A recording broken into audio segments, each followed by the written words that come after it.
some medical terminology. And we talked about end-of-life care too. I don't know if we are together. Please, like our rules we have had from day one, let's kindly mute our mics so that we can move. I just want to have an overview of what we are going to do, and then what we have done, and then we look at the CPR aspect of it first before we go into, because CPR is very, very important. So I need to know now, are we together? Can everyone hear me loud and clear? Yes, ma'am, we are together. Yes, I hear you. Okay, thank God. I think network is going to be very, very wonderful today. We will just have a seamless process. I am positive about that.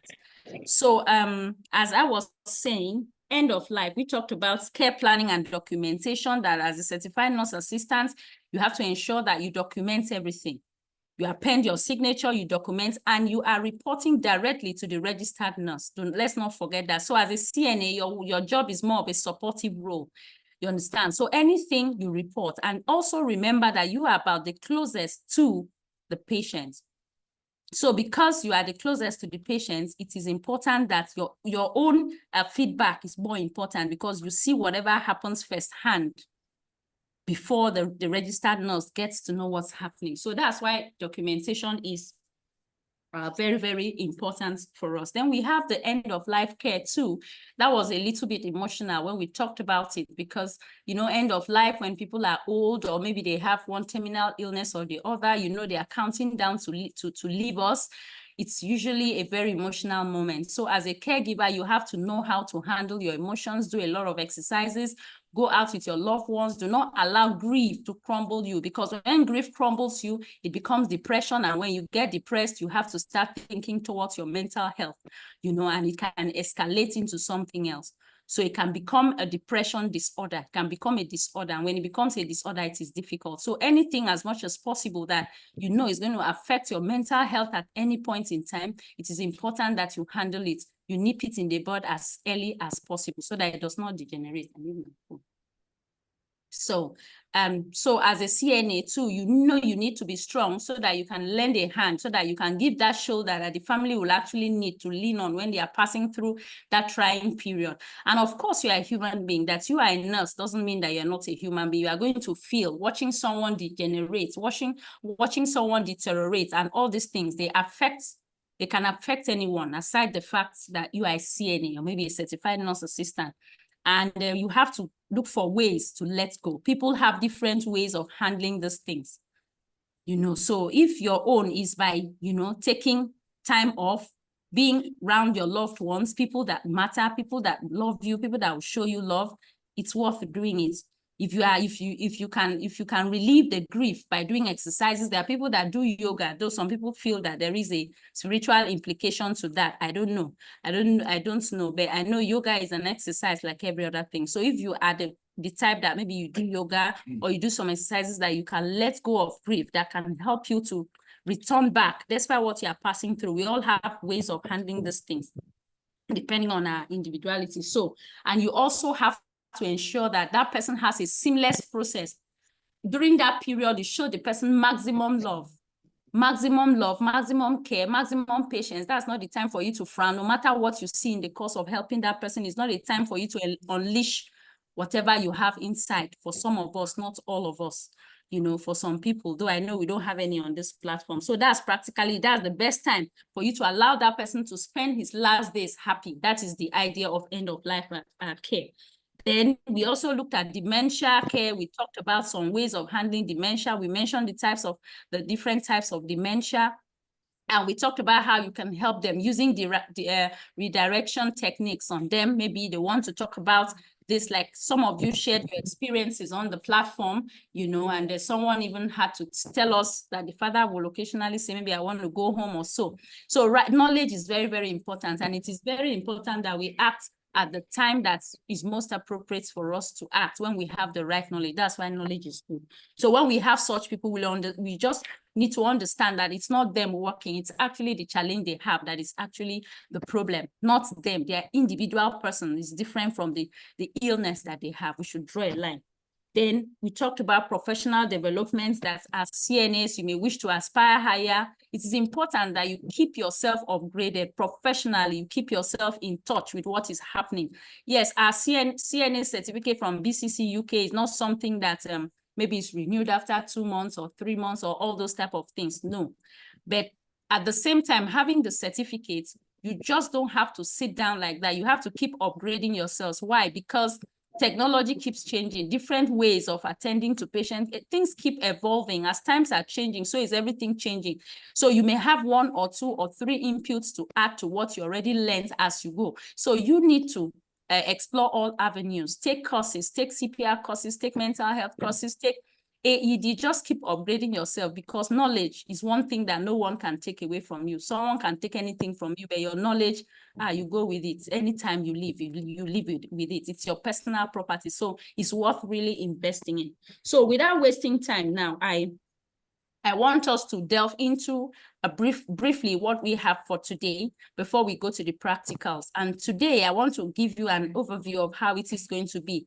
We are first going to look at CPR. Like I said to you, it is important. It is one prerequisite. It's something that is very, very important, that when you have CNA trainings, especially from BCC UK, they don't joke with CPR. They don't joke with first aid. Why? Because you cannot say you are a nurse, a certified nurse assistant, and you are working in an organization and you don't have the basic, at least the forefront first aid knowledge. No. It cannot. So we need to, as much as possible, like I told you that this training is packed, we had to ensure that CPR is brought into it. So there are many reasons why a CNA is supposed to have a knowledge of as first aid and CPR.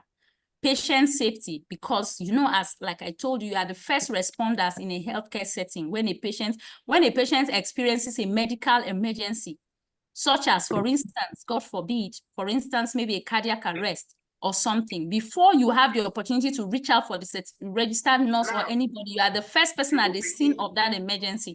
And when it is a cardiac arrest or some forms of emergency, with you or with the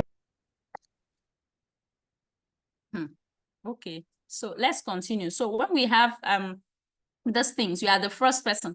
So in terms of in a situation whereby there's a cardiac arrest, you know that every second counts. Every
Let's hold on. Let's see what to do.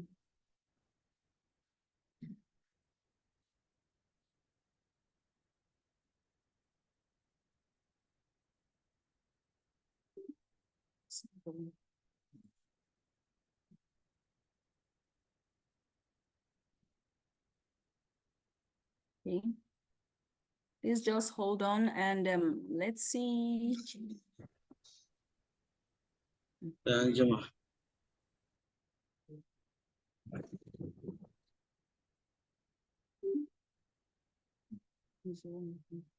All right, so yes, so are we? So where is the PowerPoint? You cannot use it today. Yes. Where's the one which also functional?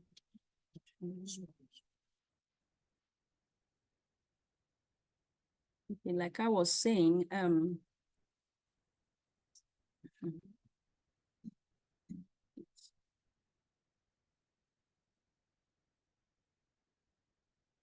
Please just bear with me.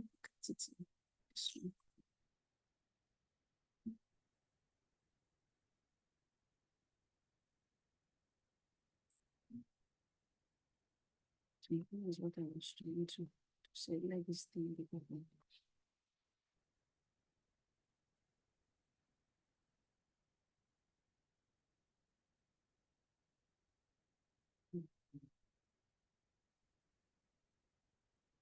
Oh, Jesus. Which type of problem is?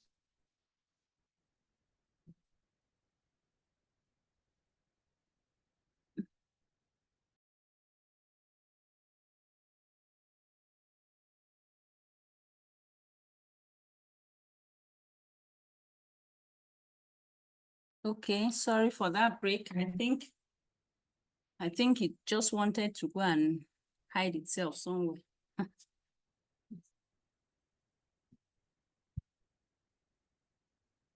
Okay, so I don't know if you can see my screen. Let me get it into slideshow so we can all be together. Please, can everyone see? Is it clear enough? Sorry for that break. Yes, ma'am. Yes, ma'am. You can see it. We are seeing it, ma'am. Okay. So let's move to CPR as fast as possible. That we want to do today. First, before we get today, we have a couple of things to do, and we are going to learn some skills as well. So cardiopulmonary resuscitation, cardiovascular pulmonary resuscitation for sure. So cardio, anything cardio refers to the heart, like we already know, and then pulmonary refers to the lungs. These are things that we need to know as CNAs. You know, we talked about medical terminologies. So someone could ask you, what is this cardio? So that's why I decided to do it like this. Thank God, like you know, I'll eventually make you to have the slides at the end. So you are going to have everything.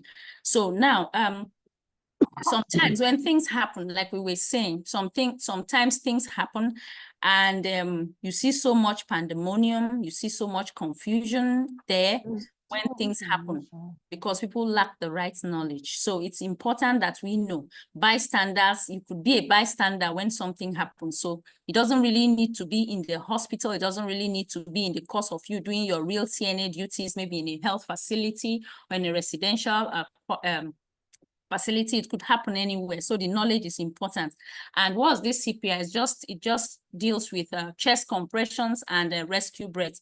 So let's move. I don't intend for us to waste too much of our time. So CPR can keep oxygenated blood flowing to the brain. That is the most important thing, because someone may ask, why do you have the CPR? Why is it important? It is important because when once oxygen stops communicating to the brain, in a split second, it can just go. You understand? So that is why we get to hear people slumming. We get to hear so many people, before you know, they say heart failure, cardiac arrest, and so on and so forth. So if the right knowledge, people have the right knowledge, immediately it happens, the best thing to do is to carry out CPR. At least there is a law, like I said the other time, that covers is a Good Samaritan law that covers anyone that attempts to act in good faith when a person is injured or suffering. The law covers you. So the idea of saying, I'm afraid to do that CPR, I will not be able to do it, or I'm afraid to do it. If I do the CPR and the person still dies, they may say I'm the one that killed you. You know, so many things happen. It happens, especially from this part that we are, you know, but the most important thing is life supersedes all. So like I said, when the heart stops beating, the person may die in few minutes.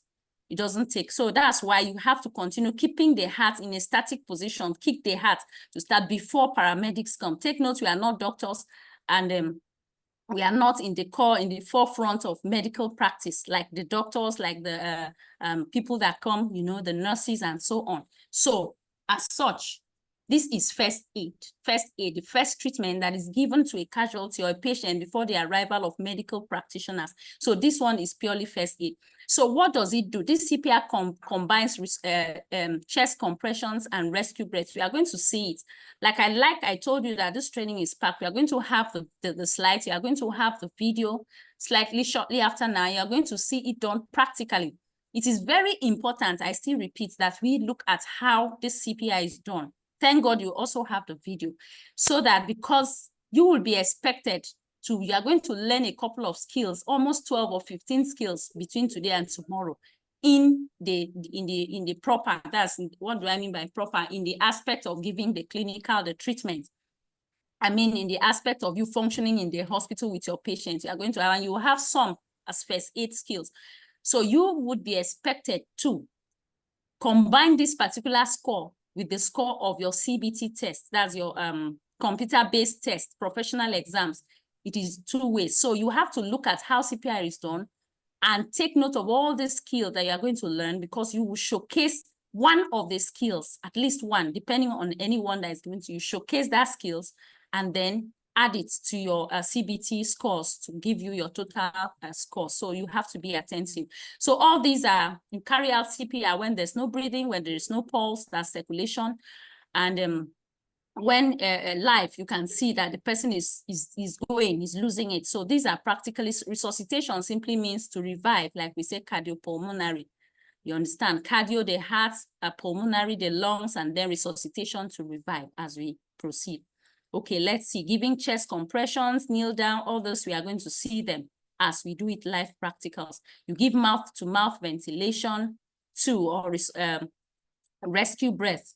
Very important. So now at this point, I would need to know if we are able to see this. I think this is just, it wouldn't take a long time, we'll be over with this, but I want you to steady, sit relaxed and watch this particular video, because you are going to learn. After the video, they show you the steps. Step 1, you do this. Step 2, you do this. Step 3, you do this, and then step 4. So it's very, very detailed. And after this, you are going to see it performed. You see the hand interlock, how you can interlock your hand. You see the depth of your pushing of the chest compressions. You see everything. So that when you have to do the video, because over time, when BCC, when they give participants the video, some of them they just do in whichever way and they send it, and it's not going to be coming back to us, you know, and I wouldn't want any of us to fail. So please, let's just watch this video. It's very short, very, very short, but you learn a whole lot from it before we move to the practicals.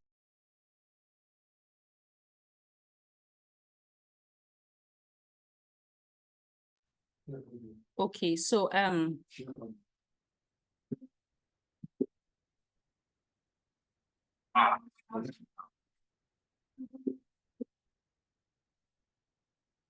okay, can we hear? Is it audible? Yeah. No, it's not. No, I can't hear anything. I can't hear the video. Okay. Okay, hold on. Let me share the computer sound. Am I correct? Yes. Okay, let's let me if I share it too.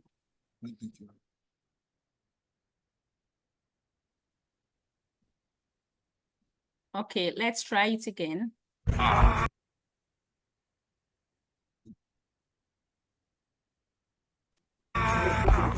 Where is my own baseline?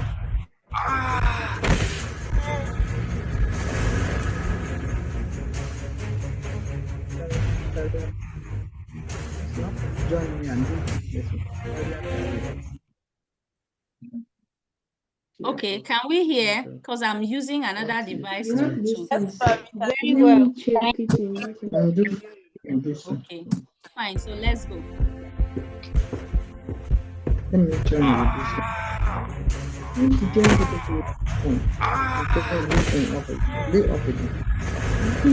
Well, let me join the show if you want to join it. When you use this, you used to make me.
Okay, so I think we were able to see that and view that. Please, I need responses. Was that clear enough?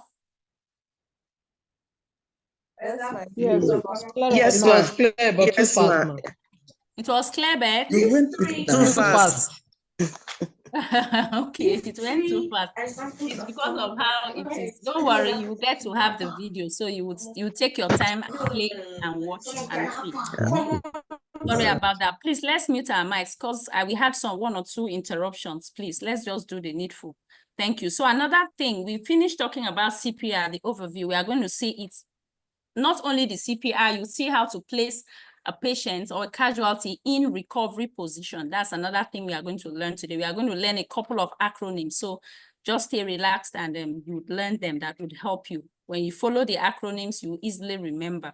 So now we want to look at choking like it's here. That's another thing, which is I think, one of those. We are going to see what happens when a foreign body, something lodges in the throat, maybe a foreign body in the course of eating, it goes the wrong way and lodges in the throat, blocking the flow of air. It results in choking. Sometimes children can be mischievous. Some of them, they just get to swallow something and without knowing the effect of it, it blocks the airways, it blocks the flow of air in the throat and it results in choking. Once it blocks like that, it cuts off oxygen to the brain immediately. So what do? You quickly give first aid as fast as possible. Very, very important.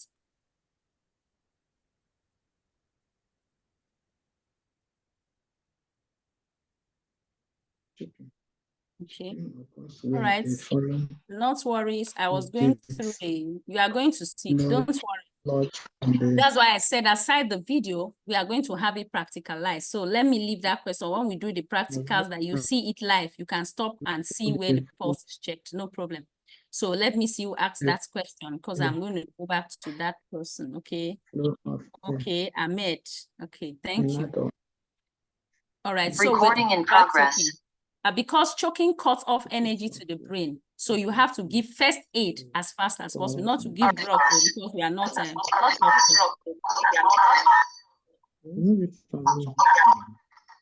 I don't know where we are still having MJB.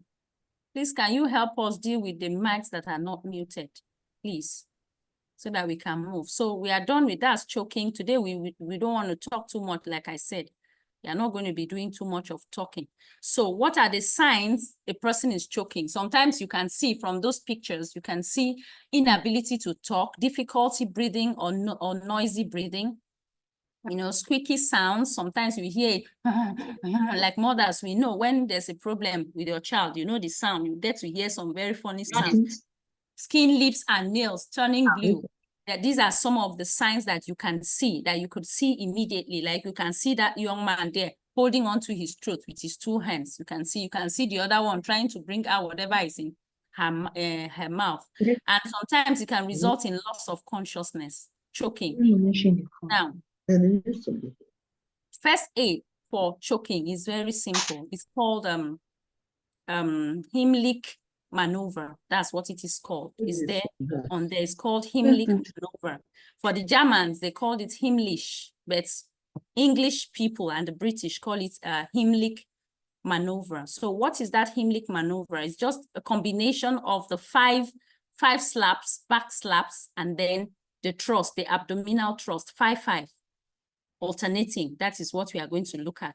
With that, you'd see. But there are some instances and there are some differences. So let's just quickly, this is yet another video. I think after this slide, there is nothing. Sorry, let's see. Okay, I think this is the last slide for today. So I want us again to sit tight and just see the different things we can do because there are different steps of choking, different types. There are different serious one. There's just the minor one. And so we'll see what we can do. Remember, we are talking about first aid. We are not talking about giving treatments for anything because we are not medical doctors. You understand? So, but for first aid, what you can readily do to keep that person hanging, holding on to the thread of life, still holding until paramedics come. That is what is first aid. So let's get to it and see. This video is very short. So let's see. I hope the volume What's wrong with the video? Why does it want to jump? In this video, you'll learn to administer first aid to a person over the age of 1 who is choking. There are 3 possible scenarios. Scenario 1. The casualty is breathing, but with difficulty. Encourage the person to cough and don't do anything else. Coughing is the most effective way of dislodging an object. Doing anything else could worsen the situation. Scenario 2. The casualty is not breathing, but is still conscious. Support their upper body with one hand and lean them forward. Give them up to 5 sharp back blows between their shoulder blades with the heel of your hand.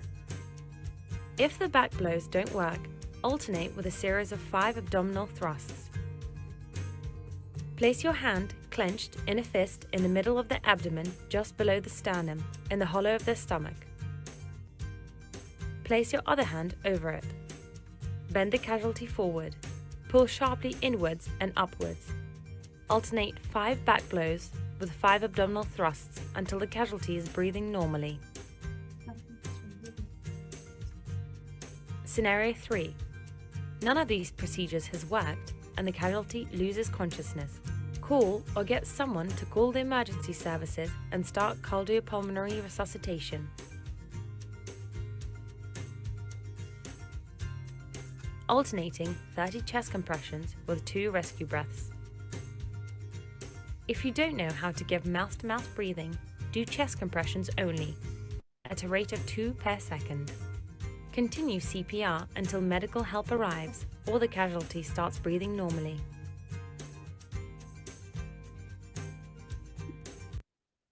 Okay, so that's practically the methods for doing the Heimlich maneuver. It depends on the extent with which it goes. Sometimes if it's just a minor one, you know exactly what to do. If it is the one that is not too serious, you know you have to give the 5 abdominal, I beg your pardon, the 5 back slaps and then the 5 abdominal thrusts on the belly button, just there down below the belly. So we are going to see this thing. So at this point now, I would like us to see, we are going to have the practical demonstrations of the skills. Then I'll be working with my team. Andy Smart Solutions, I work with, I have very, very knowledgeable professionals in my team. So we are going to look at how it is done. Take notes of all the steps. Yes, you have the video. So if there's any step, the reason I had to give you the video is if there's any step you have missed in the course of the practicals, which I know nobody's going to miss due to network or something, you can catch up with the video. That is why it is there. So I need to know if we are together. Are we together? Can everyone hear me? Yes, we can hear you. Okay, thank you, ma'am. Because I thought only one person could hear me, and that would have been sad. Can hear you. Okay, all right. So okay, thank you. So I crave your indulgence. Please do not go away. Just give us 2 seconds. You know, this is technology. Let us move from the Zoom, from the slides to the physical, where you'll be able to view everything. So please, just 5 minutes. Thank you.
I'll be sitting down.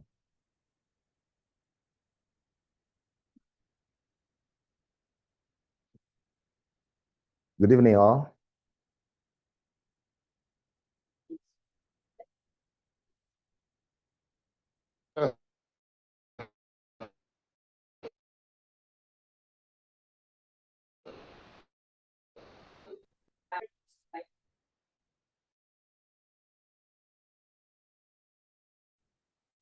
Voice. So if you hear another voice, please just align with the voice. Because like I told you, I don't work alone. I work with very knowledgeable professionals, and they want to see the CPR. And I need to know at every point, I'm going to be asking you for feedback to find out if you would be able to see. To help this process and to make it seamless, please, I'll crave your indulgence. Just kindly mute your mics, because if your mic is not muted, it disrupts, you know, technology has a way of doing its thing. So please mute your mic so that we would have a seamless one. So at this point, I hand over to Officer Wilson. He's going to be taking us on the practicals as regards the CPR. So if you have any questions, please, like I said, how we do this is you can ask a question. When we are done, we'll pause and ask for questions. So at that point, you can ask any question you want to ask, and we'll give you the feedback. So over to you, Officer Wilson, please. Good evening, all. Go ahead. Are we together? Good evening. Yes, sir. We are together. Good evening, sir. We are together. Okay. Go ahead, sir. All right. I am here to run the physical practical CPR for you. I know you've gone through the first aid training, the theoretical part of it, which you've heard everything that you have to know about first aid. But we now want to do the practical. What we have here on ground is a resource iron. Sometimes we call it resource iron. So this is what we use for the practicals for CPR. Now, before we really get into CPR proper, everything that works, even in our life, works on principle. And there are some principles in first aid that we have to follow. And when we follow them, we don't compromise with them. If not, we can crash or fall or fail. As we all know, first aid has to do with life. It is the difference between life and death. And we also have to know that we are not medical practice, but we are first aiders. The first thing that we should do to sustain the casualty and keep the casualty till medical aid arrive. So one of the principles that I want to share with us this evening is the principle of Dr. ABCD, or we call it DRAPCD. I know you've heard about it, so you want to see how we apply it now. It is that DRAPCD, the D there, that leads to CPR. So meeting a casualty like this, sometimes it might be on the road. What we are trying to do here is any way it may be found, any way you meet the casualty, or any way you have to do first aid, you have to do first thing first. If it is on the road that this casualty is lying beside the road, you will now see that there are some dangers on the road. Number one danger are passing vehicles. Another danger can be, any danger can be around the casualty. So if it is on the road, what do you use to check for danger for yourself, the casualty, and the passers-by and standers-by? You can use what we call caution sign. What if there is no caution sign? You can use improvised, like getting grass and putting it about 4 to 5 meters away from where the casualty is so that any incoming vehicle seeing that sign will slow down. Now, on getting close to the casualty, as you can see, that draft CD, the Dr. ABCD, if you get it in a vertical order, the D there stands for danger. So you must check for danger for yourself, the casualties, passers-by, like I said, and standers-by. Like now, what is here on ground, there are some dangers around the casualty here. What do I do? On getting to the casualty, the first thing you do is you raise the alarm. Hello, what is happening? If there's anybody around, you can ask what is happening to the casualty. But if there's nobody around, you go and you start to get what looks like danger away from the casualty. All right. Now, after checking for danger, I have taken the what could be like dangers away from the casualty. The next thing I will have to do is to check for response. How do I check for response? I'll go down, you gently hold the casualty's shoulder and shake gently. How are you? Are you okay? Now, if this casualty is conscious, it will be able to tell you, answer your question, communicate with you. Now, if the casualty does not communicate with you, you now go ahead. Checking for response here, there is an acronym called AVPU. Okay, someone is saying I can't see the video anymore. Yes, that's why I said that if you don't mute your mic, we'll be having this I cannot see. So at this point, please, I would like to know, can everyone see the video? Is it a general thing? Because I can we see. can see very clearly. Yeah, they I have see. good. I have systems everywhere, so I guess I'm seeing it the way I'm seeing it. Very clear. Thank you. So just mute. When you mute, you will see everything. Thank you so much. Go ahead, officer. All right. Like I was saying, checking for response has its acronym too. If you put it in a vertical order, it is AVPU. That A is checking for alertness. If this casualty, when you shake the casualty, if he is conscious and alert, it will respond to external stimuli. Now, another way to check whether the casualty is alert is because sometimes somebody's eye may be open, but the person is unconscious. If in a normal human being, you check as if you want to put your hand in the person's eye, you will blink the eye. That is a sign of alertness. That means the casualty is alert. 2, V there stands for voice.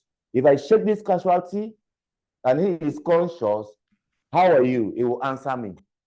That is the voice. That means the casualty is responding to voice. Okay? Now, pains.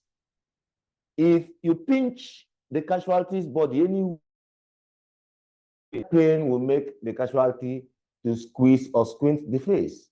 Or sometimes if it is on the hand, it will react by withdrawing the hand. Then when it gets to you, the you there is unresponsiveness. Unresponsiveness there means that this casualty is not responding to any external stimuli. And that is a sign of unconsciousness. That is when you get into CPR. Are we together? All right. After checking for the response, you now, if the casualty is not responding, the next thing you do is to open the airways. And how do we open the airways? With your 2 fingers like this, you hold the forehead and use your 2 index finger, put under the chin. Then you now pull the head backward and raise the chin up to open the airways. With that, the windpipe here will be open and the casualty can breathe very well. All right. Now, after opening the airways, the next thing that you will do is the B. You want to check now for breathing. But yes, still, before you check for the breathing, you have to open the casualty's mouth to see if there is any foreign object inside. Then you remove, because if there is any foreign object inside the mouth, that can block the airways and make the breathing difficulty for the casualty. Now, you have opened the airways and you want to check now for breathing. How do we check for breathing? You use your chin and take it close to the casualty's nose while watching the chest for upward and downward movement of the diaphragm, which indicates that the casualty is breathing. Where the air does not touch your chin from the nose, it means that the casualty is unconscious. He cannot breathe. Then you are ready to breathe for the casualty. That is where we have the rescue breath or artificial ventilation. Now after checking for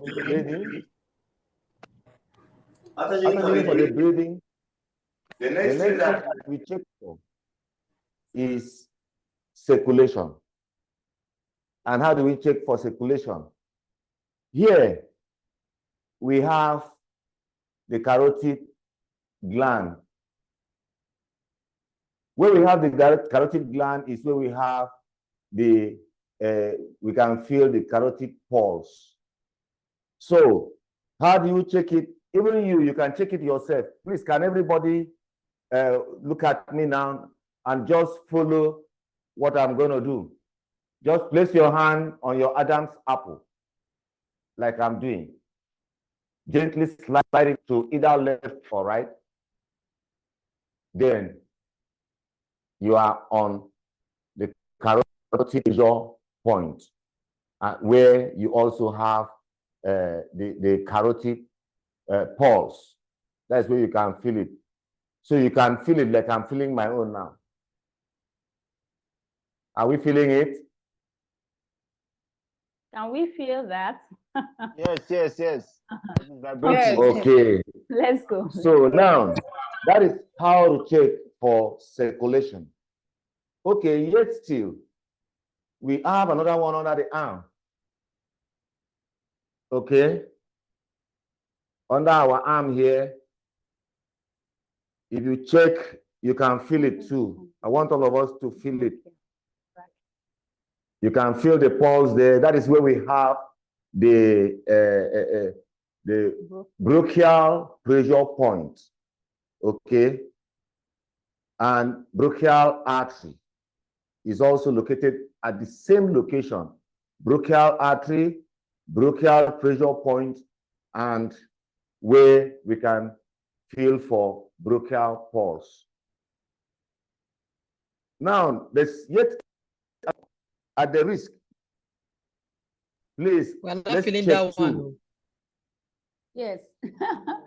That one is always a little bit, how do I call it, dicey to feel. Okay, you mean if you are a fat person. On bronchial pulse, if you are fat, if a person is fat, it will be difficult a bit to feel. But if you apply a little pressure and wait, you can feel it. It is very common in children because they are not fat. You know, some are not fat. So now, after that, now you go to the risk here. That is where we also have the radial pressure point, where we have the radial arteries. Okay, That is where to feel for radial pulse.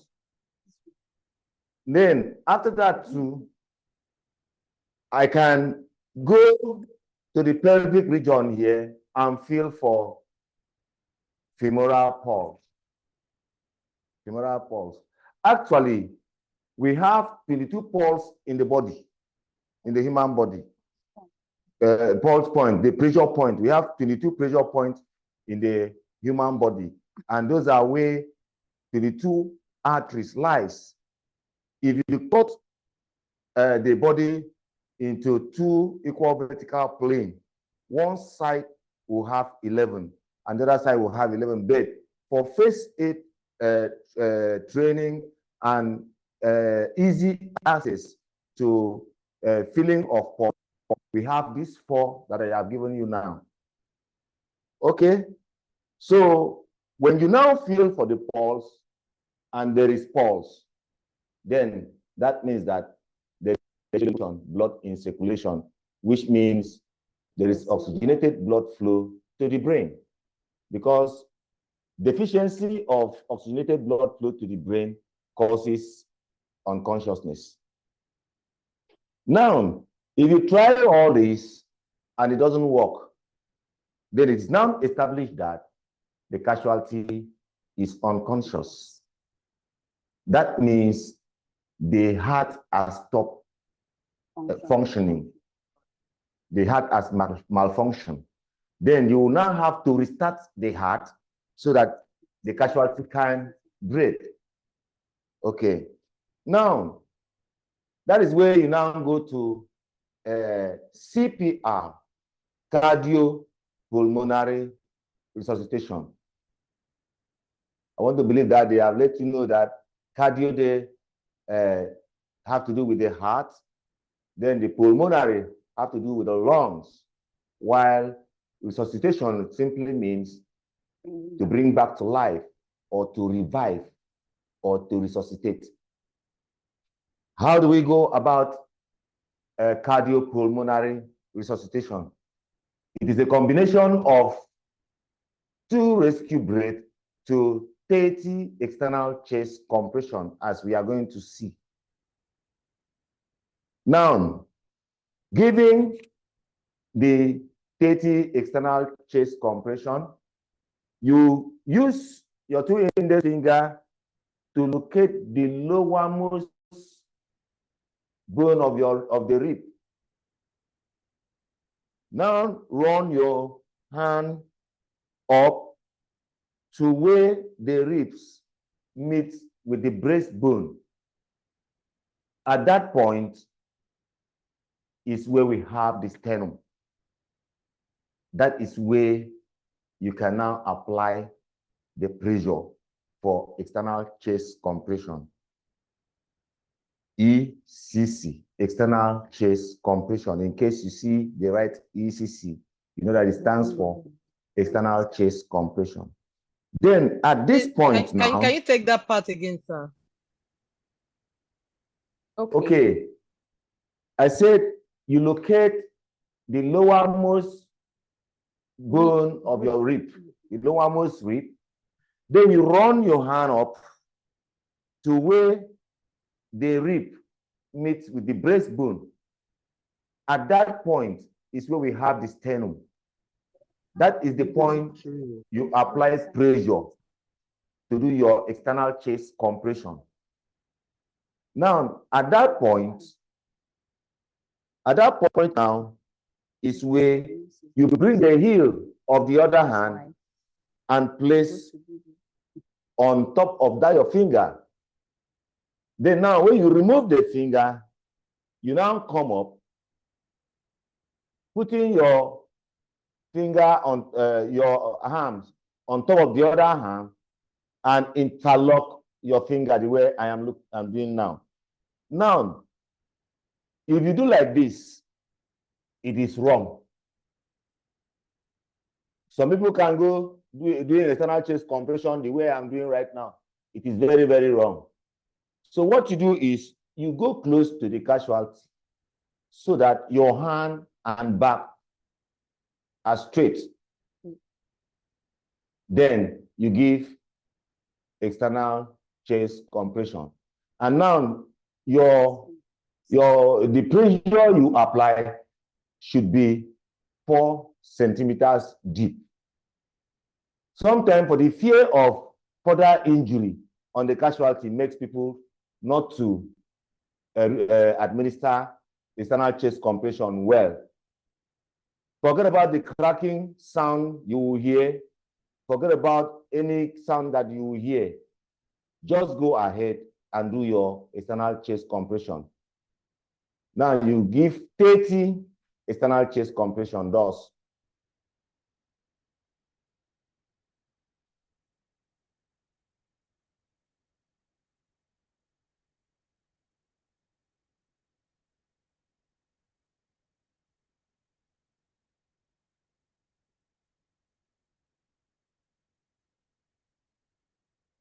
Okay, that is 30 external chest compression to be accompanied with 2 rescue breaths.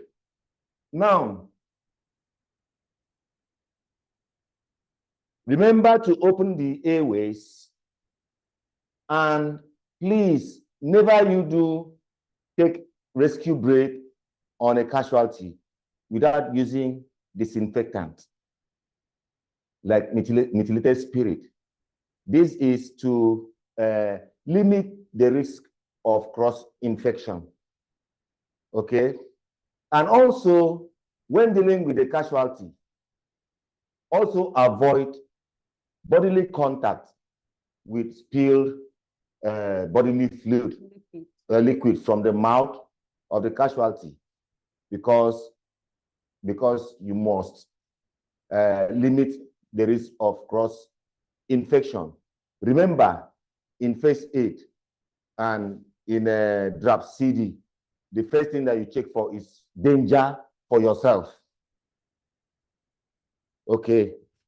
Then you go down,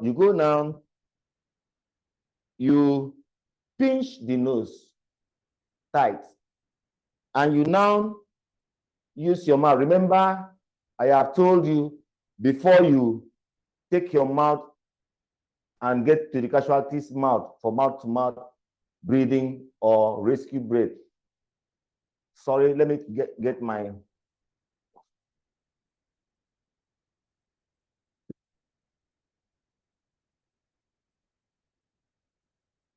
I'll show them the first aid box.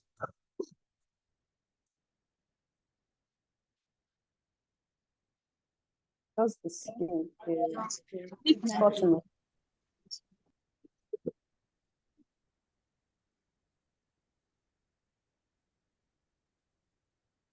I'm an officer.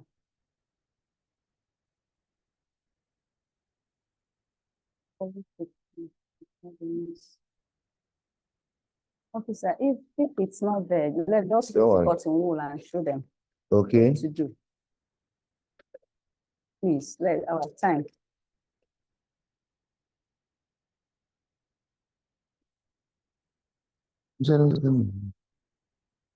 Okay.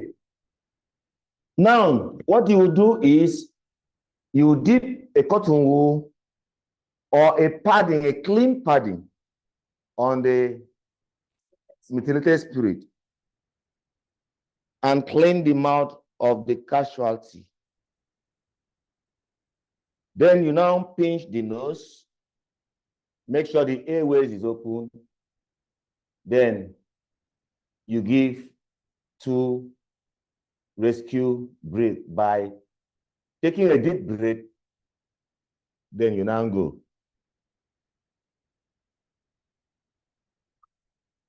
Now, when you give the first breath, the casualty's chest will rise. Now, you will now allow it to deflate before you give the second one. Okay? Now, after the rescue breath, you now go back to the 30 external chest compression.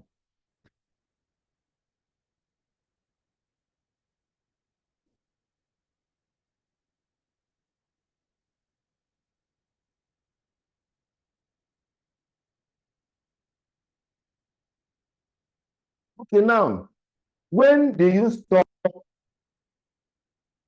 administering CPR, cardiopulmonary resuscitation? You do it until the heart restarts. You do it until you revive the casualty. If you are tired, you do it until another phase aider takes over from you when you are tired. You also do it until medical aid or ambulance arrive. So this is how to go about cardiopulmonary resuscitation. Please, any question? Okay, thank you so much, Officer Wilson.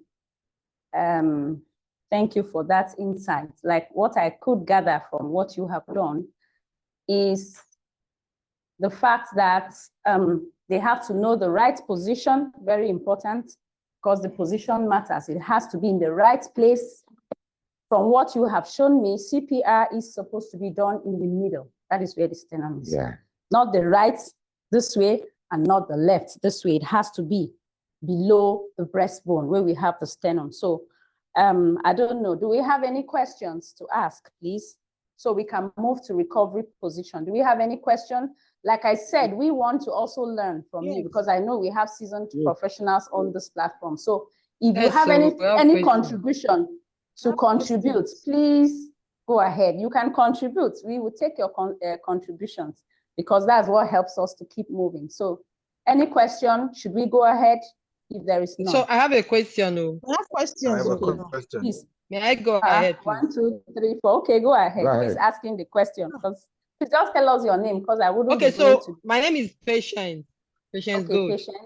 Patience. So Yeah. I want to, so for the giving of breath, my question is it, you said we will take a deep, the person that is giving the resuscitation takes a deep breath, right? And then is it the air that you are now breathing out that you are giving to the casualty? Yes, if you take a deep breath, when you take a deep breath, then with your mouth, you blow that air to the casualty from the breath you took, is what you give. Because the reason I ask is because on the basic, they say we breathe in oxygen and we take out carbon, dioxide or so. So I'm just thinking if I've taken in oxygen as a deep breath, what is coming out of my mouth, will it still be oxygen? Okay. So that's asking. See, when you take in oxygen, you are taking 21% of oxygen into you. And when you are sending out, you are equally sending out about 16% of oxygen out. Oh. That 16% you are sending out will help the casualty. Excellent. Thank you, sir. And then I was very, it was a very good one that you were actually looking for cotton wool, to put in the mouth. So in an emergency situation where, it's the middle of the road, I did not plan to see an emergency and I had to rescue somebody. Where will I get the spirit to first of all clean mouth before the person will not leave? Okay. In phase 8, there's what we call improvise. Okay. So you use what is available to do the available. A clean handkerchief can serve as cotton wool or the padding that you use. Okay. Now, in case you don't have methylated spirit, alcohol can serve as methylated spirit as an improvise In an emergency. So in any emergency situation, there are improvise for every emergency. You showed us the other time that they put on. Okay. Now, there is something I want to show us. Is it here? There's something I want to show us again. 1 minute, please. Mask. Mask. You can just tell them if we don't. It's needed to be. And just tell them, all if it's not here. Just tell them, don't worry. There's what we call Okay. resuscitation map. Yeah. Okay, there's what we call resuscitation mask. Okay. Okay. There's what we call resuscitation mask. You know, some people who have the fear of allowing their mouth to touch some other person's mouth. Yes. You know, but in an emergency, we don't have to think about that. You understand? So, for the fear of those that will always have the fear of allowing their mouth to touch some other person's mouth. Okay. And secondly, there was a place I did a training, and somebody asked me, what if somebody having lipstick on their mouth and in an emergency, do we still go ahead to do that? Yeah, clean And your I told them, lipstick. very simple.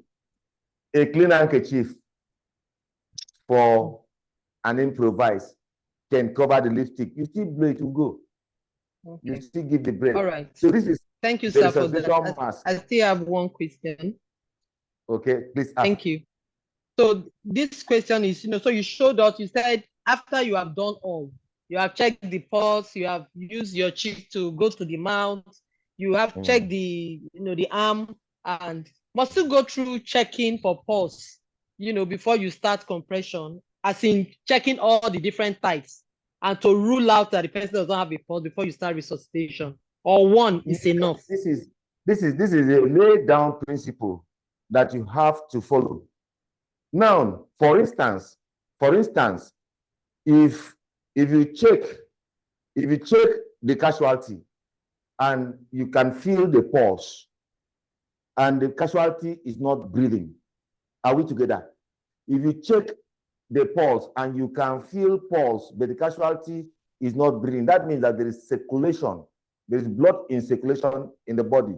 Maybe something have blocked the airways, the casualty cannot breathe, or one thing or the other have transpired that it cannot breathe. For in that case, you don't give the rescue breath again. When once you do the external chest compression, the casualty will breathe. So checking of the pulse is very, very vital, very, very important, because that's an indication that there is circulation in the body. There's blood circulation in the body. What if you are not sure that what you are feeling is pulse? Unless you did not check at the right position, at the right point. You did not check where we have the pressure point. And one thing I want to chip into you now is on this point, on this pressure point, if you apply pressure on it, it can also stop distal bleeding. Okay, so pulse is very, very important to check. Okay.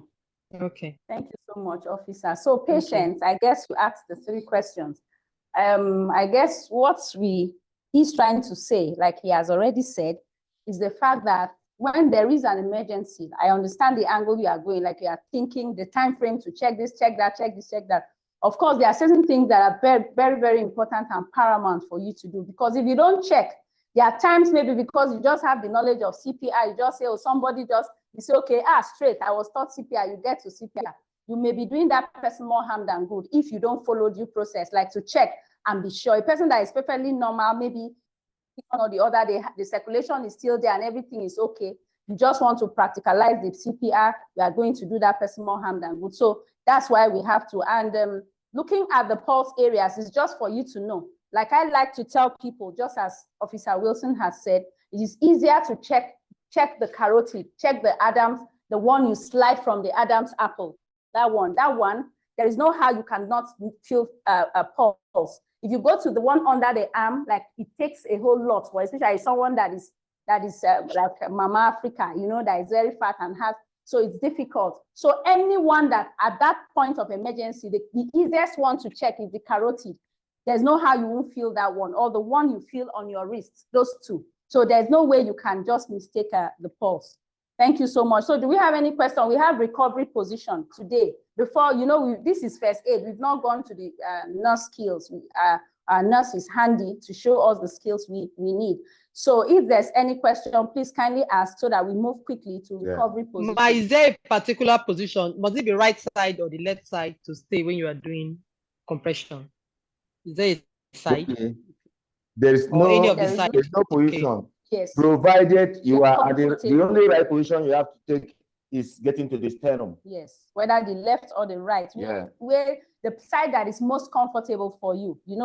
We are different people. So if your right is most comfortable for you, or your left, just reach the sternum, whichever way, whichever side that is comfortable for you. So please, in case you have the resuscitation mask, okay, this is the side that you have to put in the mouth.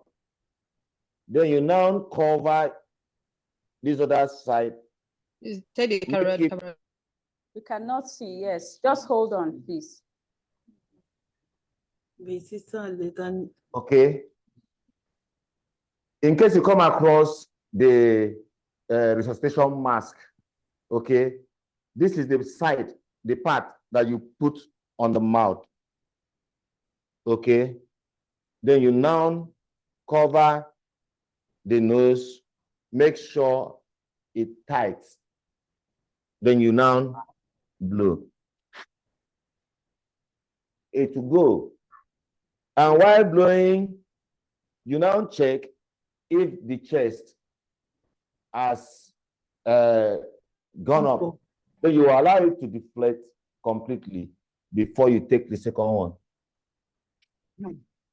Thank you, officer. Okay. Thank you. Thank you. I know you like to do this. It's already a part of you. Thank you so much. We cannot see. So that having done, we want to see recovery position, because that's another thing.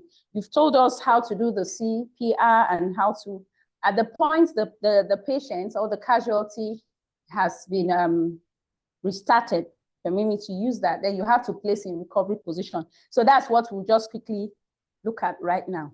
All right. Let a person lie so that they will understand it better than me. Thank you, officer. This one. All right, so let's see. We wouldn't use that for the recovery position. Let's use just. Okay. For recovery position, for instance, if you have done CPR and you restart the heart and the casualty is breathing again, you have to put the casualty in the lateral position. This is a position that you put a casualty when he is recovering from cardiac pulmonary resuscitation. You go down on your knee, check the put the casualty, arrange the casualty well to be straight. Like this casualty now is wearing something in his hand. You remove them.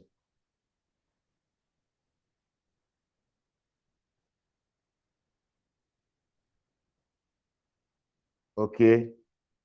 And you carefully keep it for him. And don't also forget to check the pockets if there are any sharp objects, for instance, like key or even food.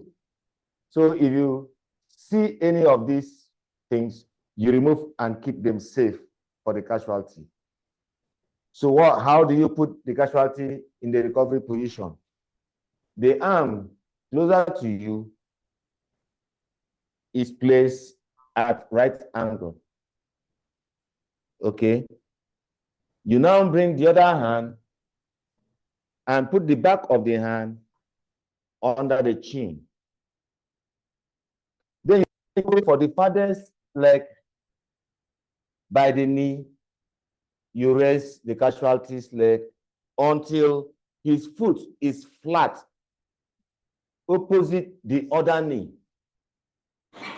Then you gently pull the casualty to himself. Okay. You now open the airways and bring this other leg to right angle to act as support. This casualty now is in the recovery position.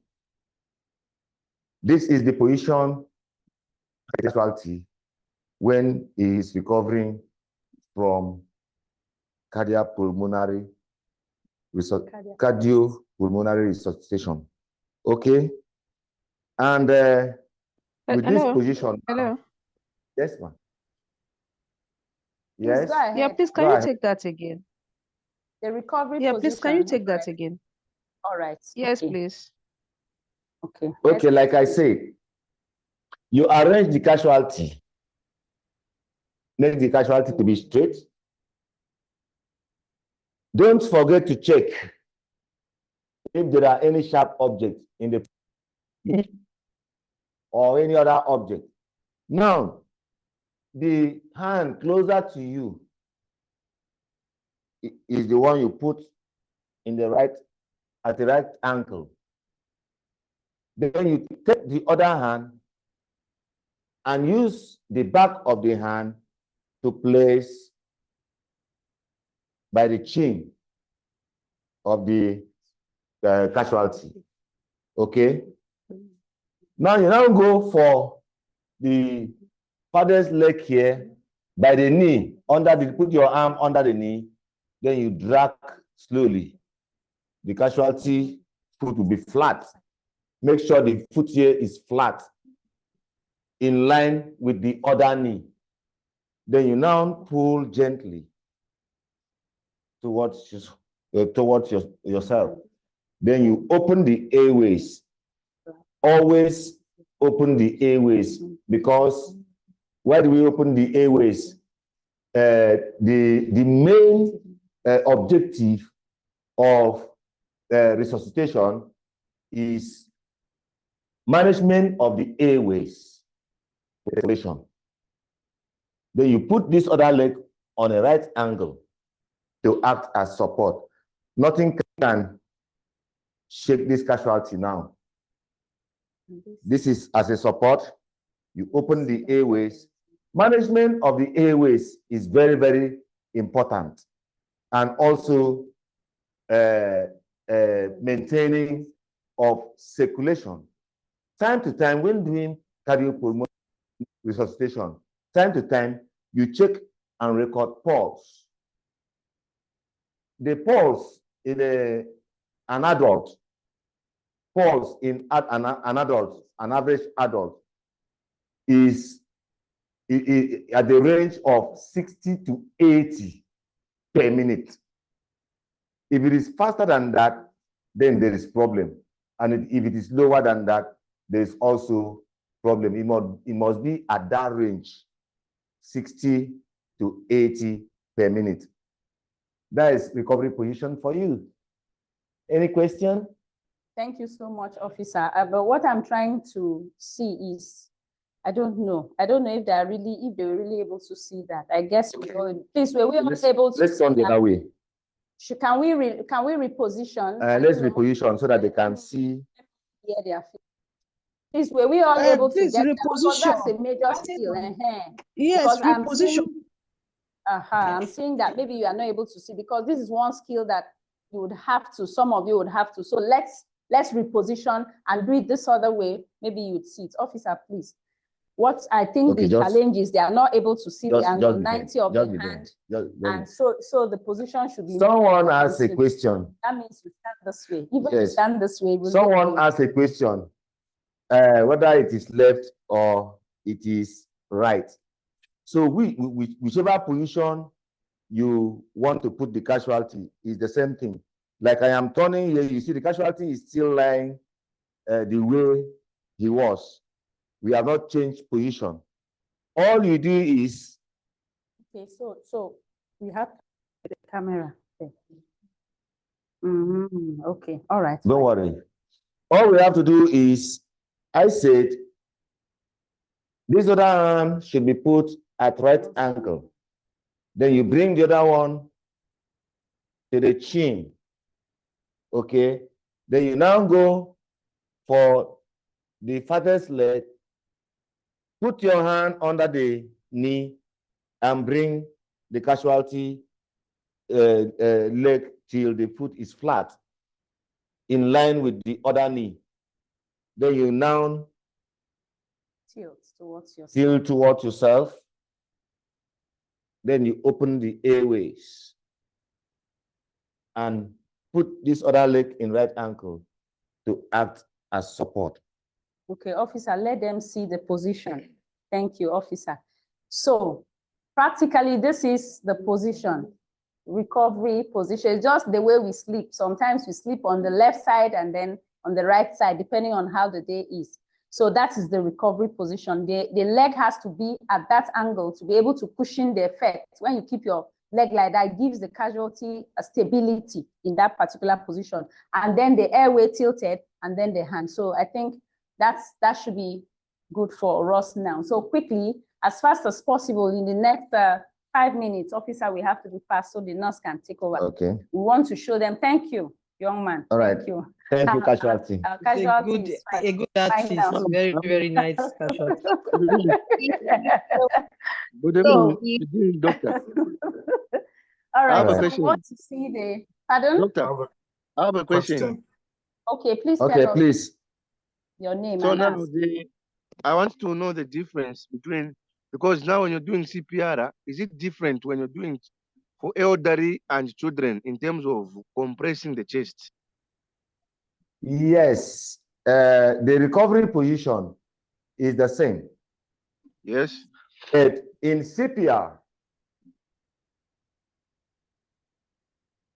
that's a very good question. Thank you for that question. Thank you, because Thank you for that question. Now, in an infant, if you want to do external chest compression for an infant, you use your 2 index finger to press the sternum 30 times. But the rescue breath, that is the kiss of life, is the same. Okay? Now, use your finger instead of your you use your finger instead of your palm. 2 fingers. But if it is a child that is from, call it from 12, 14 and above, you use one hand to do the external chest compression. But it is only adults that we use. it too, yeah. This is for adults. This is for children. Yeah, children is on what age? Children Say from 11 down, yeah, 11, 12, 13, you know, 14. Mhm. even from a So 7 child years from is an 9. infant. Is it 11 years, years, 11 months? No. An infant will stop at, let's say, 5, 6 years. Okay, fine. That's okay. An infant will That's stop fine. at 5, 6 years. Then from 7 up to 12 or thereabout, you can use one hand. But for an infant, you use 2 fingers, while an adult, you go full external chest compression. Okay, Have I been able to answer your question, sir? Yes, officer. I Yes, think sir. we- Thank you very much, sir. Thank All you. right. Thank you for asking that. It actually slipped us. Thank you. So choking quickly, I think in the next few minutes, let's just show the choking, then Okay. over to the Okay.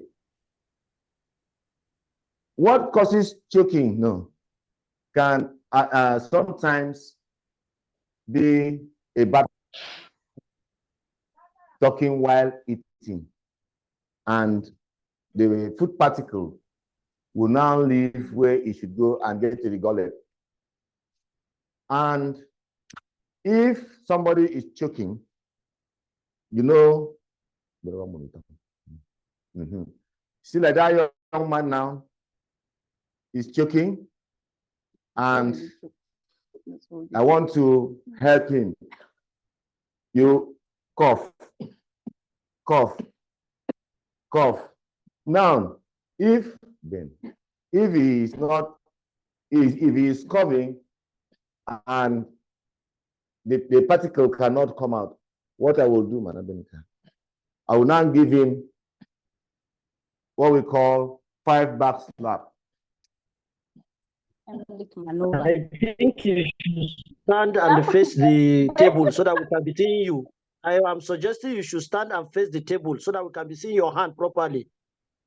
I'm sorry, please. I hope they are recording this because a lot of people are not here so that they can watch. Thank you. Oh, you mean a lot of people are not here, sir? Yes. Okay, if they are not yes. here, it's entirely No, theirs because here, but it's recorded all the same. Thank you, sir. Okay. Okay. Thank you. So what I am doing is, you see the position I am standing to matters. So that I hold him firm, and this is what I do.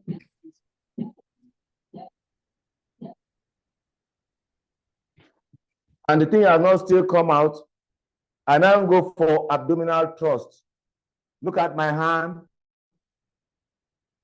I bow my fist, bring it to the navel. Okay. Then use this other hand, cover the other hand, and I now.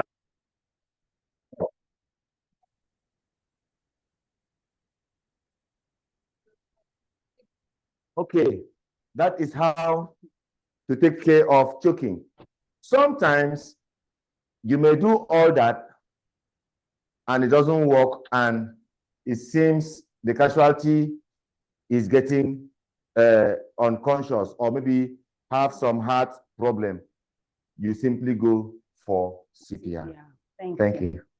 Thank you so much, officer. So, for that explanation. So, having seen that, we are not done with our first aid yet. We have a couple of other things to learn. But for today, under first aid, we are just going to stop there. It is important we know these things as certified nurse assistants, not only in the job setting, but outside, wherever the need arises. We are already healthcare practitioners already. So we are going to now move to the skills of the nurse. That is the main skills, what you do, activities of daily living, infection control, and others like we have already learned. So thank you.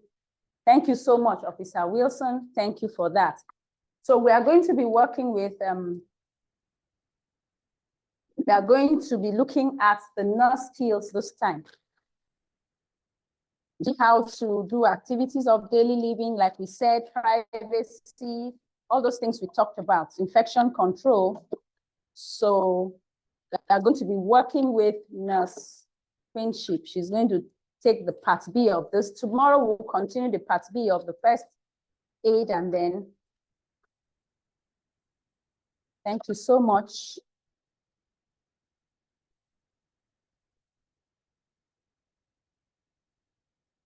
Okay, just hold on, please. Just hold on. Let's.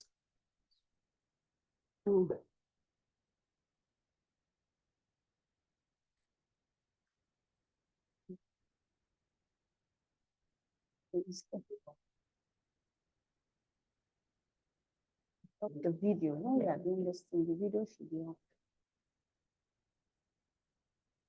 Please hold on. Let's tidy up. Who's that guy? I would open the video. It's not the wrong thing.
do this. All right, so would love sorry you for to that break in transmission. get on. We are going to start the part B, which is we start with the hand washing. Remember, we talked about infection control, the proper way of washing our hands. So we are going to be seeing our very beautiful nurse, Nurse Queenship, handle this aspect. Thank you so much, Nurse Queenship. Over to you. Good evening. As part of infection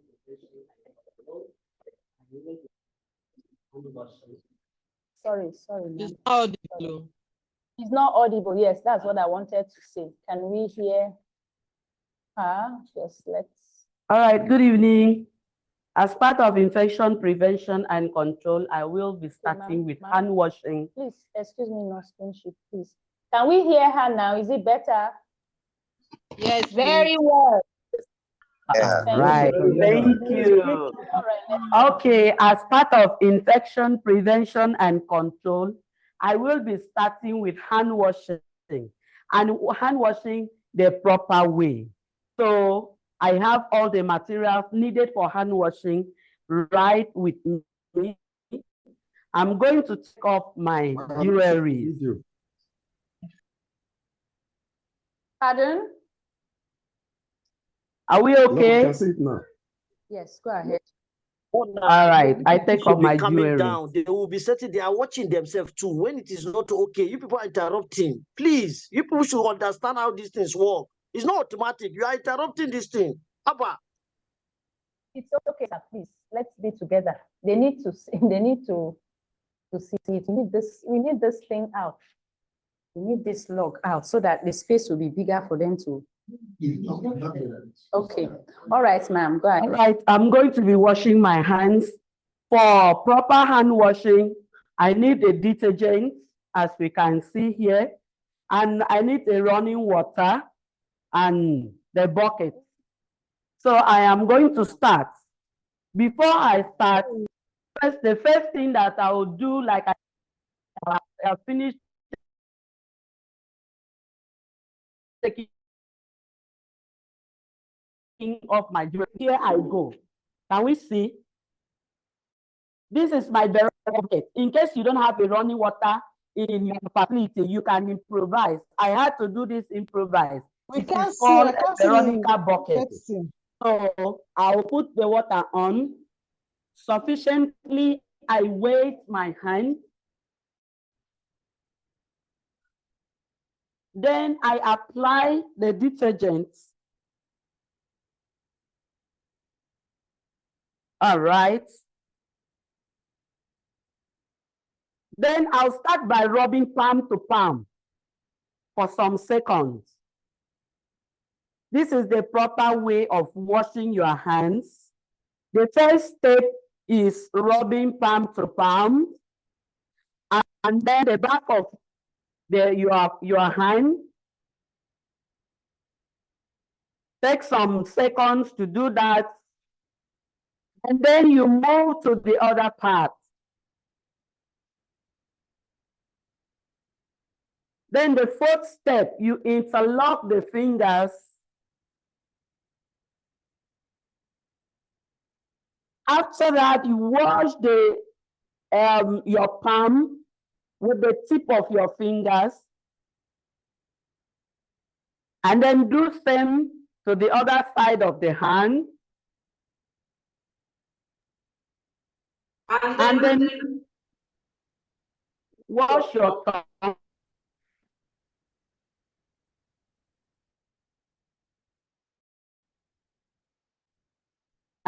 And finally, you wash the wrists. You're good. On the water, rinse your hands sufficiently.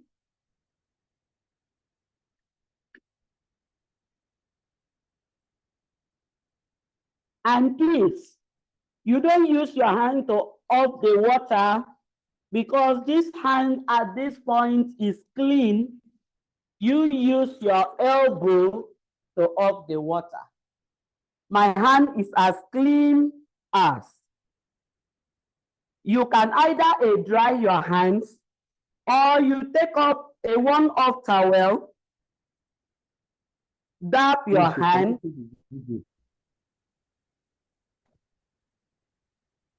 dab your hands, and dispose it. My hands are as clean as. Now, do we have any question as to our way of washing the hand? I have a Any question. question? Yes. Okay. Do. Please So go how did you ahead. off the water? I use my elbow to off the water. How did you off the water? Okay. Elbow to off the water. Yeah, assuming this water was on. Now I need to off my water. How will you now open the door in case it's the water? What? How do you now open it in case you want to I don't know. You can still do it. So you are use your leaving the, maybe Okay. you were in the kitchen or you were in the toilet and you are not leaving. How will you now open the door to the toilet? You are not going to perform hand washing in the toilet. Okay, I think You need to gather your equipment for hand washing. So it cannot be in the toilet. You just finished using the toilet and you are Huh? done with your hand. You are done, you have cleaned your hand and you are stepping out in the door. Okay. Because if you open the toilet door, you would have contaminated your hand. Okay, I get Okay. Yes, if I am to open the door, I will use one of the serviettes to hold the door. Even closing the tap, I can use one of the serviettes. If you don't want to use it. Yes, if I cannot use my elbow. Any other concern? Thank you, ma. All right. Thank you. Okay, please, sorry. Susan, please, Susan, are you here? Because I think Susan.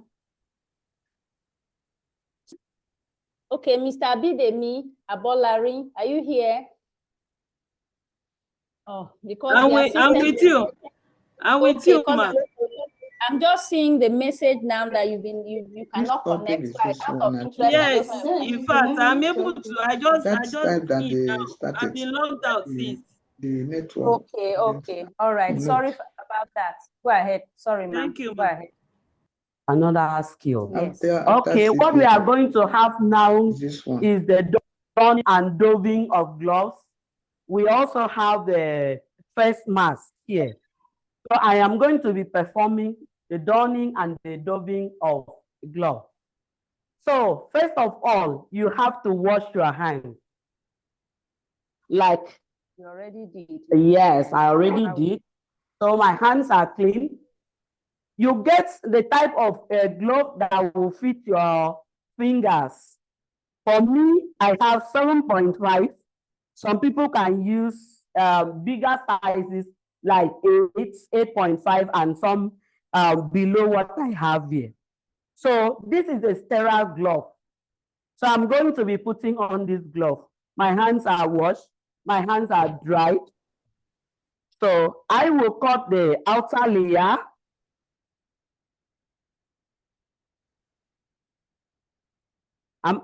I am cutting the outer layer.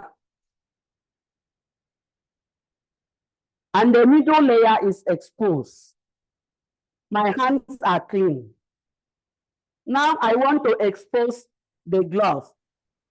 I pinch the inner layer, open it, and the gloves are exposed.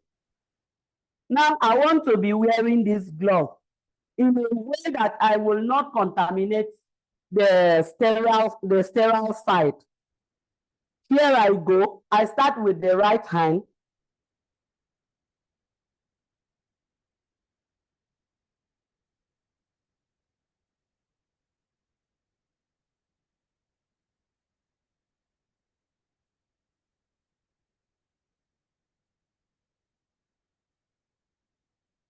All right.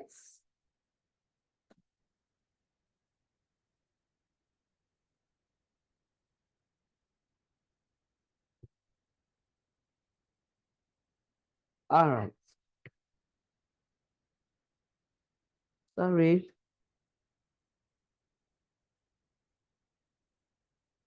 Okay. All right.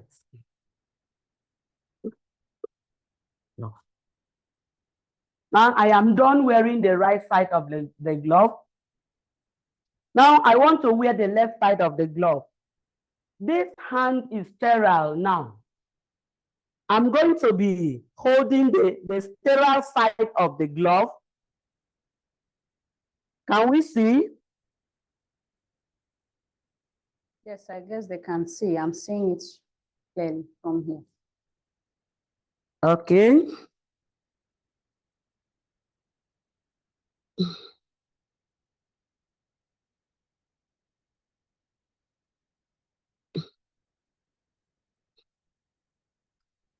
Okay.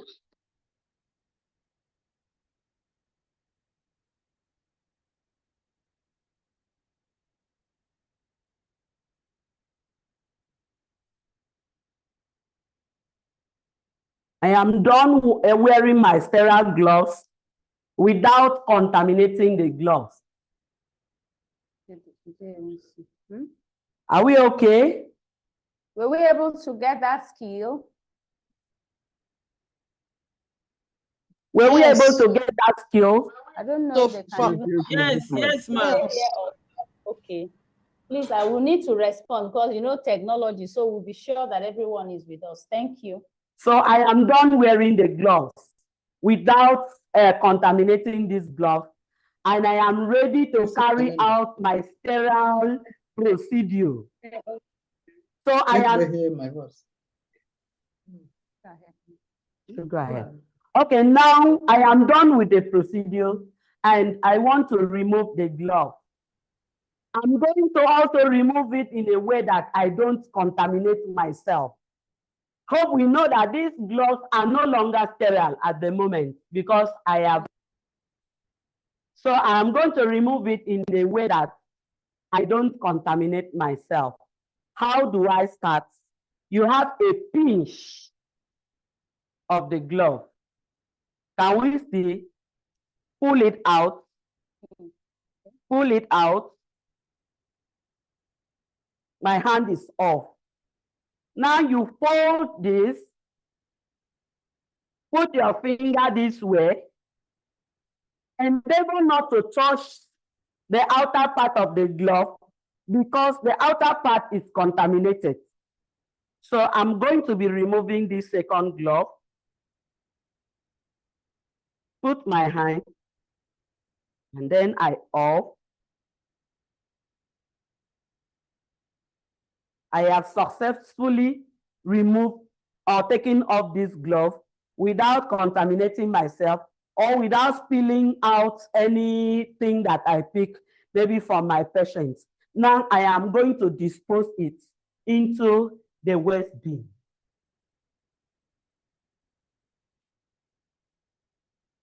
After removing the gloves, I am going to wash my hands again.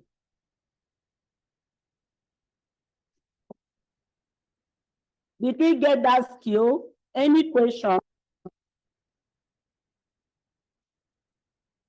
Thank you so much, Nurse Queenship, for that exposure as to how to properly wash our hands and proper donning and doffing of gloves. So do we have any question? Can we continue? I didn't get the other side. Sorry. You know, when she said, after, I think the remover side of it, or how she removed it, I didn't get it. Doffing of the gloves. Doffing, I think it's doffing. Yeah, it's called doffing also. Donning is wearing, then doffing is removing. Okay. Removing. So should I explain or should I put on the gloves again and then I think you should explain. Okay. You can explain. You can explain it. Yeah. Okay. Okay. Assume that my hands are gloved now, and I am done with what I wanted to do with the gloves. So I want to remove the gloves now. What should I do? which is part of the glove, The middle. the middle in either of the hands. Then I'll pull it. I remove my hand. Then I will fold the glove that I took off from my left hand into my right hand. I will not touch the outer part of the glove because it's contaminated. What I do is I will slip my 2 fingers inside between the glove and my skin. Then I will pull it around, fold it in my hand, then I'll dispose it into the waste bin. Are we okay? Did we get that? Yeah, it's okay. Yes. It's okay. Yeah, thank you. All right. So, but however, Like I think we can somebody still was- have a video or the steps. Do we have any other question? Can we proceed? Okay, I think we can proceed. No spinship. Thank you. Yes, All ma'am. right. All right. Thank you. So the next we have is, should we continue maybe with the wearing and removing of the face mask? Yes. Okay. The proper way. I think let's be done with that. before we Okay. move. So We have here, the time. here is my first face mask Minutes to 7. as part of infection prevention and control. Maybe you're caring for a patient that is coughing. So you need to protect the patient and also, okay, and also protect yourself. Or you, maybe the one coughing or sneezing, you need to protect yourself. So you start by washing your hands.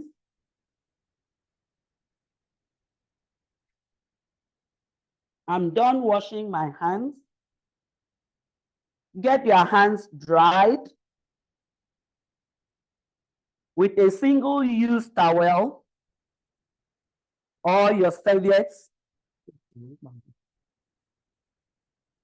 Now I'm going to be wearing my face mask.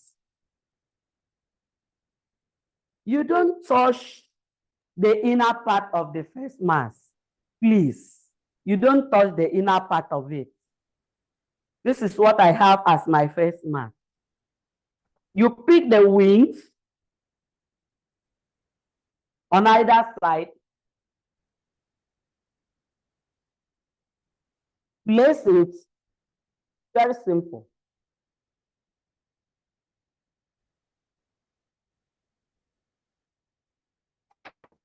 Are we okay? Then like this, my own, the nose is pinched already. But there are some that the nose are not pinched. So you just take a pinch on the nose, breathe in and breathe out. If air escapes, this nose mask is not suitable. But if you have the inside of this face mask, it is suitable for use. So my face mask is suitable for use, and I am using it for my procedure. Now I am done carrying out this procedure. I want to take off the face mask. What you do first is hand washing. Depending on whether you have a glove on, and because that was dependent on the kind of procedure that you performed. If you have your hand gloves on, you put off the glove, wash your hands.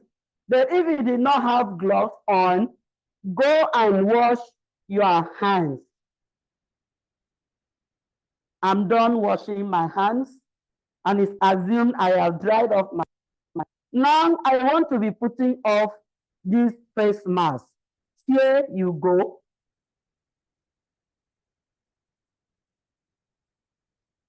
And you dispose it.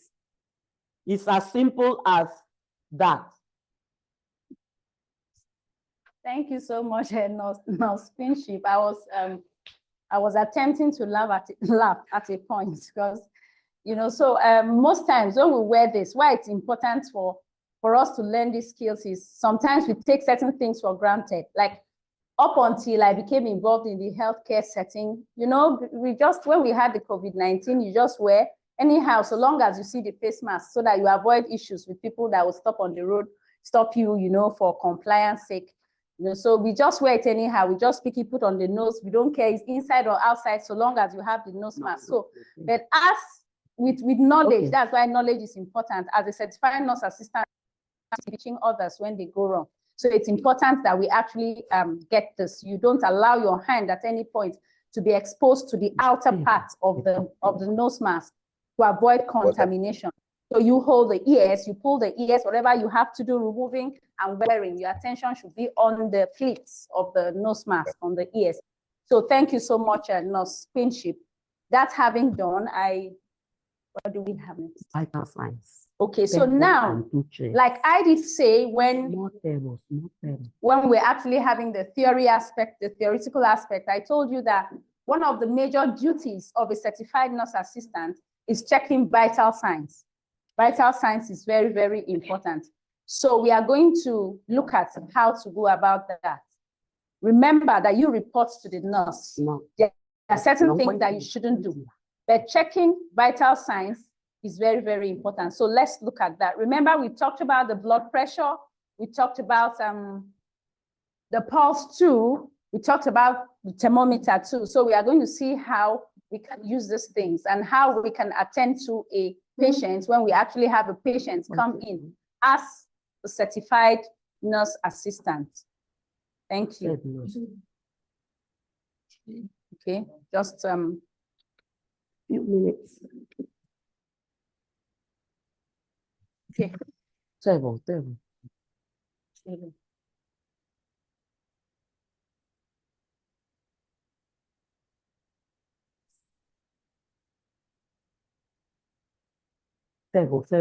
No, go ahead. Table.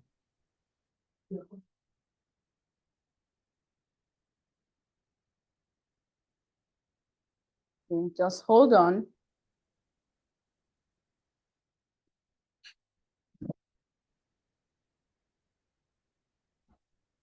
Nurse. Remember, you are a certified nurse, not a full nurse. Okay, certified, just certified. What else? Nurse assistant.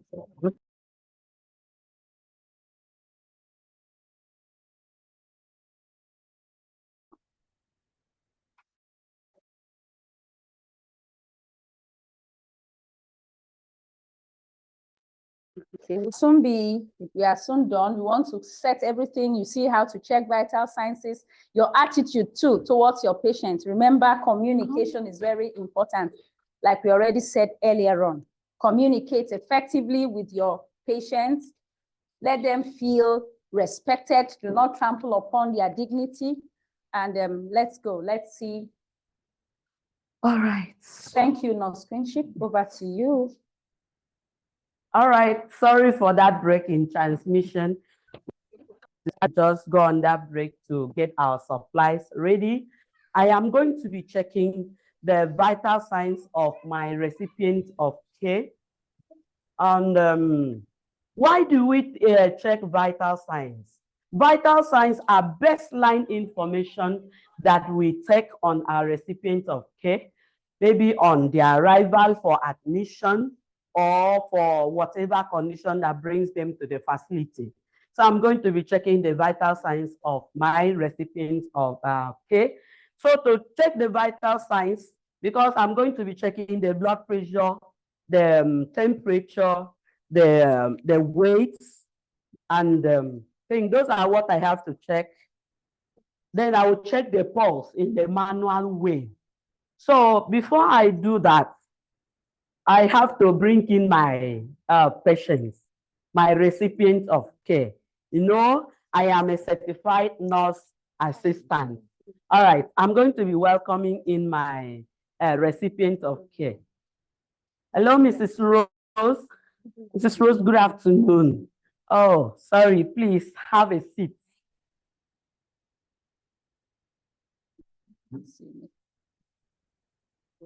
And before you start on checking the vital signs, you have to communicate with your recipients of care. You make them to be relaxed. It's believed documentation, registration, and everything must have been done. So I'm now just going to check her vital signs. the blood pressure, the temperature, and the weight. Here I have the two types of blood pressure devices. We have the manual blood pressure device, that is the Alcoson, which is soon going out of markets. You may ask me why it's going out of market, and I will take that question at the end of this session. And also here I have the digital BP apparatus. So I'm going to be checking her blood pressure. Her folders are here with me. So the golden rule now, especially for the checking of blood pressure, you have to ensure that the patient's bladder is empty. You may ask me a question at the end of the day, Madam Rose, please, when last did you empty your bladder? Did you pee when you came in today? Okay, so how are you? You're fine. Please, I just want to check your blood pressure and then I run other checks. Are you comfortable with that? All right. So now I have gained the confidence of my recipient of K. We are now in the same case. She has accepted me. So I'm now going to be checking those vital sciences. So first of all, as part of infection prevention and control, I am going to be washing my hands. As you, I have to wash my hands.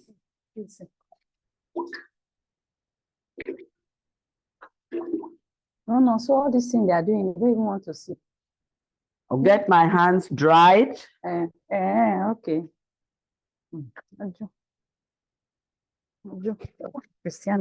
Then I have to make my patients comfortable.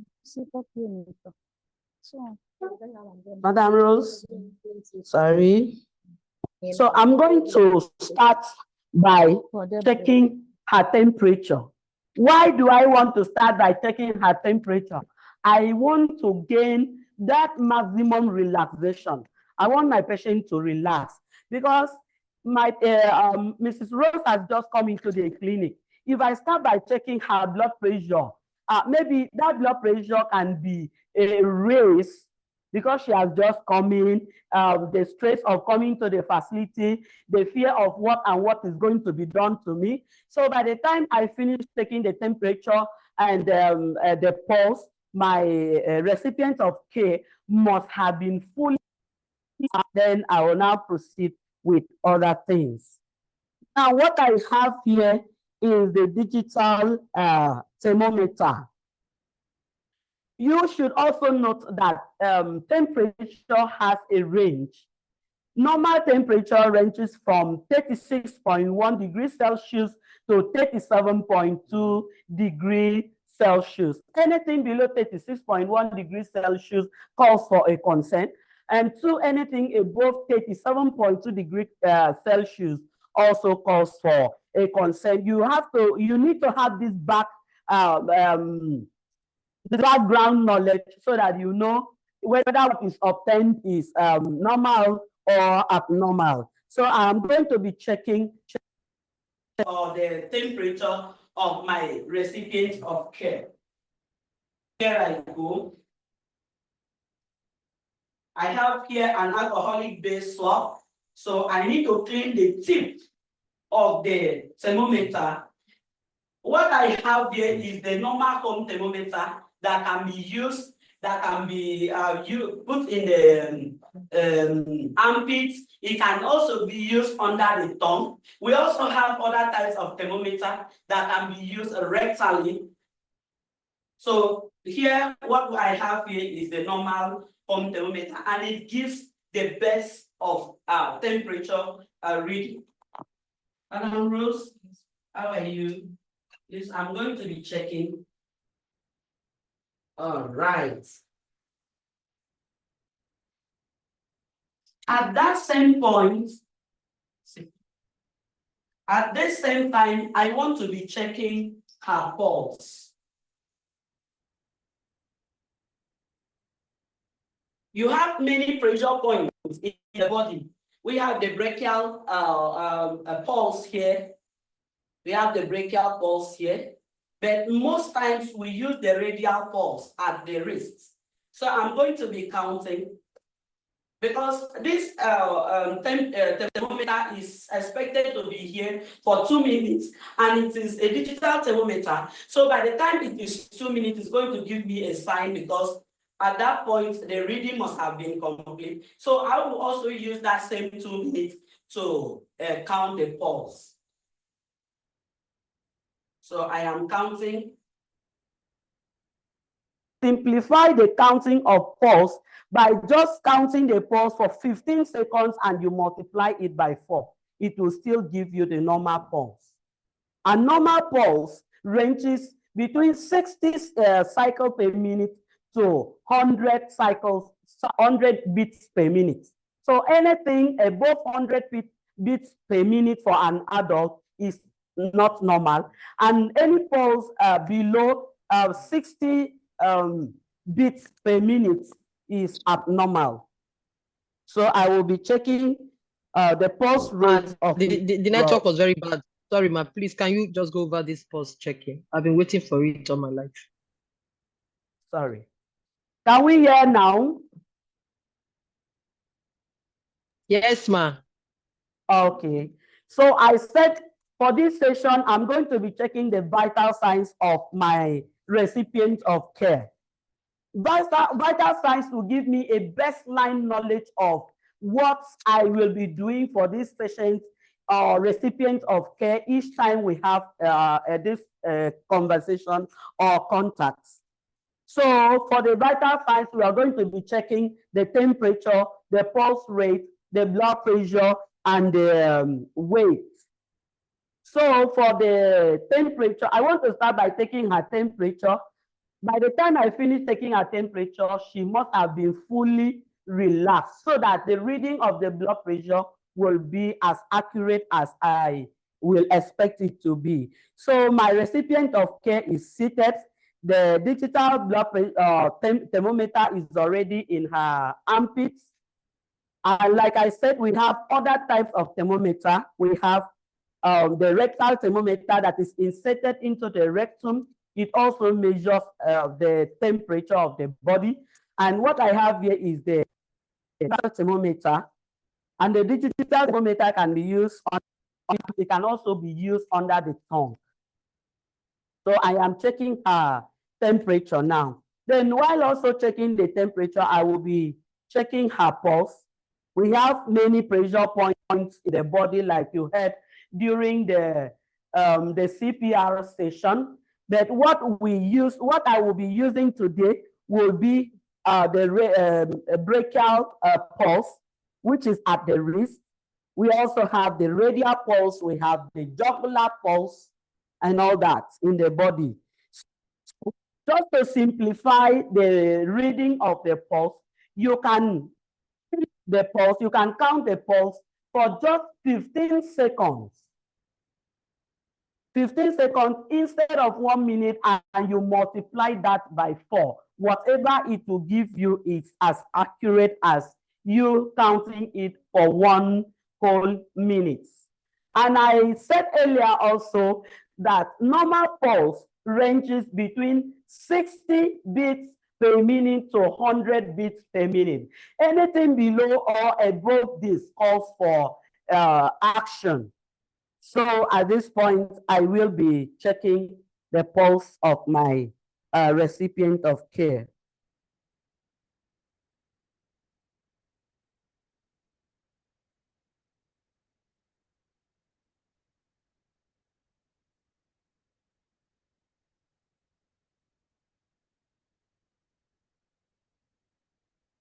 All right, it is 16 beats for 15 seconds. And now I'm going to multiply 16 times 4. 16 times 4 gave me 64 beats per minute. Remember, I said that pulse falls between 60 beats per minute to 100 beats per minute. So Madam Rosie's pulse falls within the normal range. And also I said that normal temperature ranges between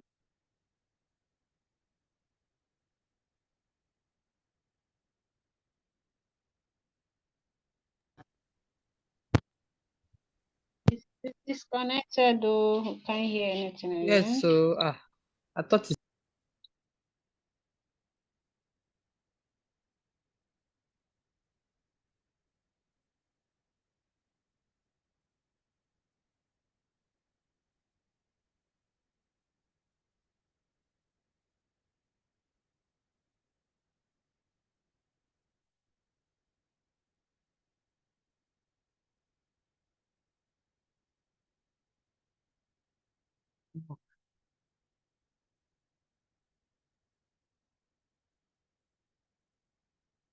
Battery off.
This left hand holding. Right to show you the first time network is trying to.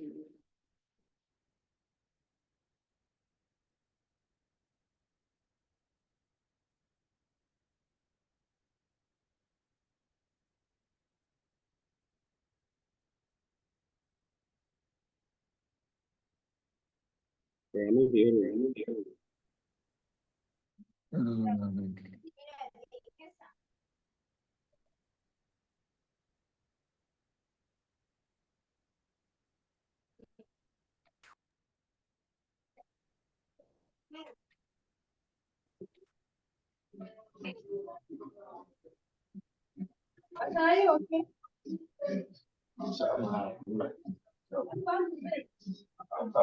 Yeah.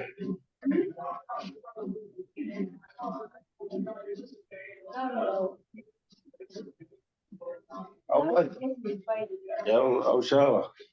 That's the Papa. I shower now. Is it from my end? I'm not hearing anything, no. I'm not Same seeing here, anything. oh, same here. I'm not hearing and I'm not saying, I'm not hearing, I'm not seeing anything.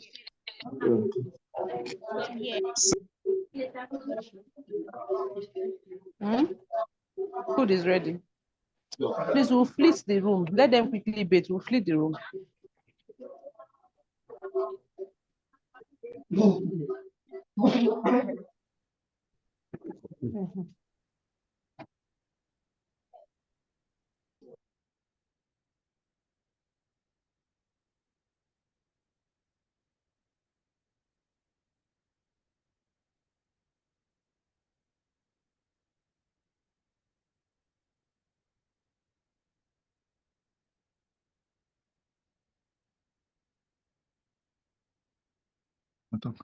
Hello, can we hear? Are we together? Yes, ma'am. Yeah, welcome back. We have network glitch. In fact, it's so nice to. Its network has been favorable. Yeah. Okay, so practically what we have seen. I'm not seeing anything. Don't worry, you will soon see. We are trying to. But once there's network issue. That's what happens. We are so lucky that it's been so free since we started. Like what the nurse was trying to do before that, she was trying to show how to check for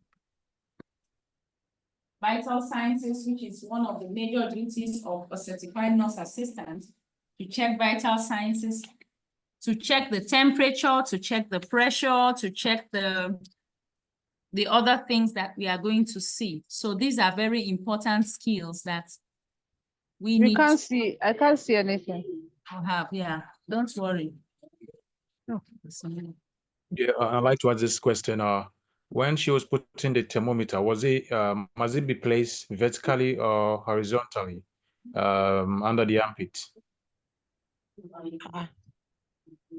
Okay, so horizontal in a sleeping position. That's I think that's horizontal. I guess it was because of the clothes that the lady was wearing. That was why she put it that way, so that she could enter into Okay. But however, in the right way to do it is to put it horizontally under the armpit, not vertically. Thank you. What are we still doing? I'm trying to get audio for you. There's no audio. Ma, it's still not clear how to count person. Don't worry, I'm coming to that. Don't worry. Don't worry. We'll get there. I know that we have very, very seasoned professionals in our midst, so we'll get to that very soon. Because that's the heart of the work of a CNA.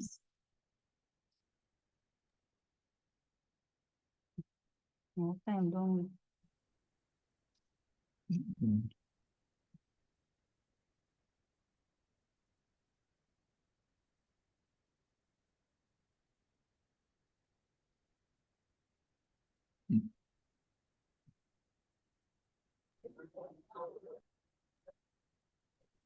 No, go ahead, now.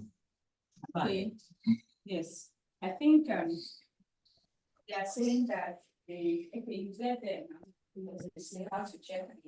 So can we continue? I think we are good to go.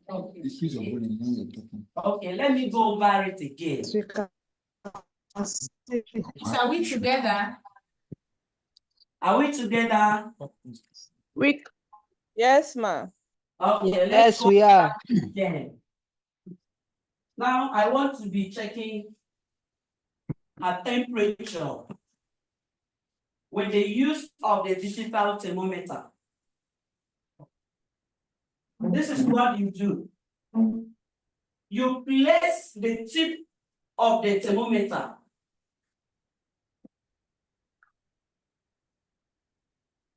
and you ask the person to bring down her hand. The tip of the thermometer at the armpits, halfway at the armpit. Ensure that the tip of the thermometer is covered. Now, we use that same hand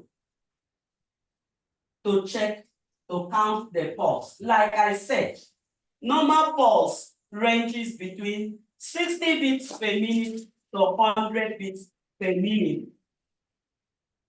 Anything below or above that calls for concern. Now, while I am checking the temperature, I'm going to be counting her pulse using the radial or the brachial pulse. It is simple. You feel the brachial pulse and then set your time and you start counting. You are expected to count for 1 minute, and whatever video you have within that 1 minute, that's what you're going to write. If you don't want to count for 1 minute, you can count for 15 seconds and multiply by 4. It will still give you the exact pulse rate. Now I am going to be counting. You're going to be using your eyes and your brain at the same time, because your eyes will be counting the second hand, while your brain will help your finger to be counting the pulse. So I am going to be counting the pulse now.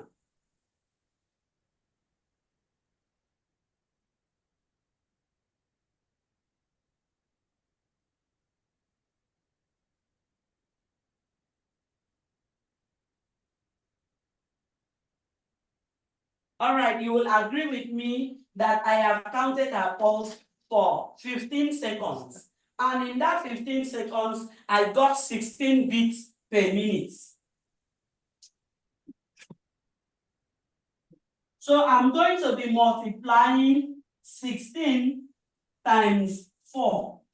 16 times 4 gives me 64 beats per minute. And now her pulse falls within the normal range of 60 to 100 beats per minute. And now it is 2 minutes ever since I inserted the thermometer in the armpit. And because this is the digital thermometer, after 2 minutes it will ring. So it has rung, and the temperature here is 37.6 degrees Celsius. And that fell within the normal range of temperature reading, which is 36.1 to 37.2 degrees Celsius. After doing that, I am going to be documenting it in the folder of my recipient of care. Like I said the other time, what is not documented is not done. Anything that you do, any procedure that you carry out, please endeavor to document everything. Because you may not be there to say what you did for your recipient of care and what you did not do. But everything that you do, please make sure you document it. So I have taken the temperature, I've documented it, I've taken the pulse, I've documented it. I don't know if anybody has any question as to the taking of the pulse and the temperature. Any question as to that before we go into other things? So much, Nurse Finchie. Thank you for that. So I have a question to ask. Someone had actually asked that, what if the patient cannot walk? For instance, maybe the way she's taken here, if it is in a lying position where the patient is lying, how do you take the temperature? The same thing applies. So the same thing applies whereby you place the thermometer in the armpit. The tip of the thermometer must be halfway in the armpits. And then you control the time by also using that same hand to count possible. Thank you so much. Thank you. So any other question, please? Yes, I'm still not clear on the lying position. I think she should make the patient to lie on that same position. Let's see clearly. I'm going to do that. Let us finish and take off this table. Okay. So that you'll be able to see. I just want to confirm. I just want to confirm that the counting is for 15 seconds. Whatever you get within 15 seconds, you multiply by 4. Yes. Okay, thank you. That's correct. 15 seconds. It's correct. It's correct. That's if you don't want to count to 1 minute. To 1 minute. You just do 15 times 4, you get the correct one. So I think Okay. you have any other. Yes, I have a question, please. Right. You said the normal temperature. You were talking about normal temperature before it went off. I couldn't get you. I couldn't hear you when you talked about the normal temperature. That normal temperature ranges between 36.1 degrees Celsius to 37.2. Anything below 36.2 is low, and above 37.2 is high. Did you say 87? No, 37.2.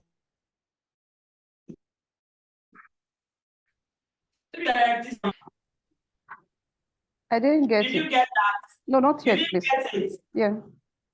Okay. Okay, what she's saying is 37, as in 1, 2, 3. 3 and 7. 37. Not Okay. 87. Yes. So that is and besides, we just have to, like we said, this is one of the major duties of a certified nurse assistant. So can you see this? Can you see the video?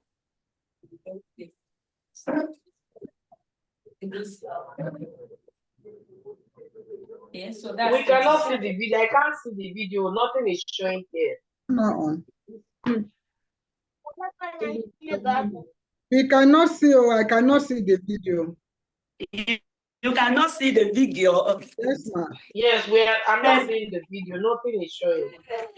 Okay, 36.1. Yeah. To 36. 37.2. That is the normal range. 6.1. Yes, to take 7.2. Small o and see that. That O is degree, right? Yeah, it's correct. It's okay. We have seen it. I have seen it. Thank you. And please, the temperature can vary depending on the weather condition. Okay. And the room temperature and the disease condition of the patient. Please.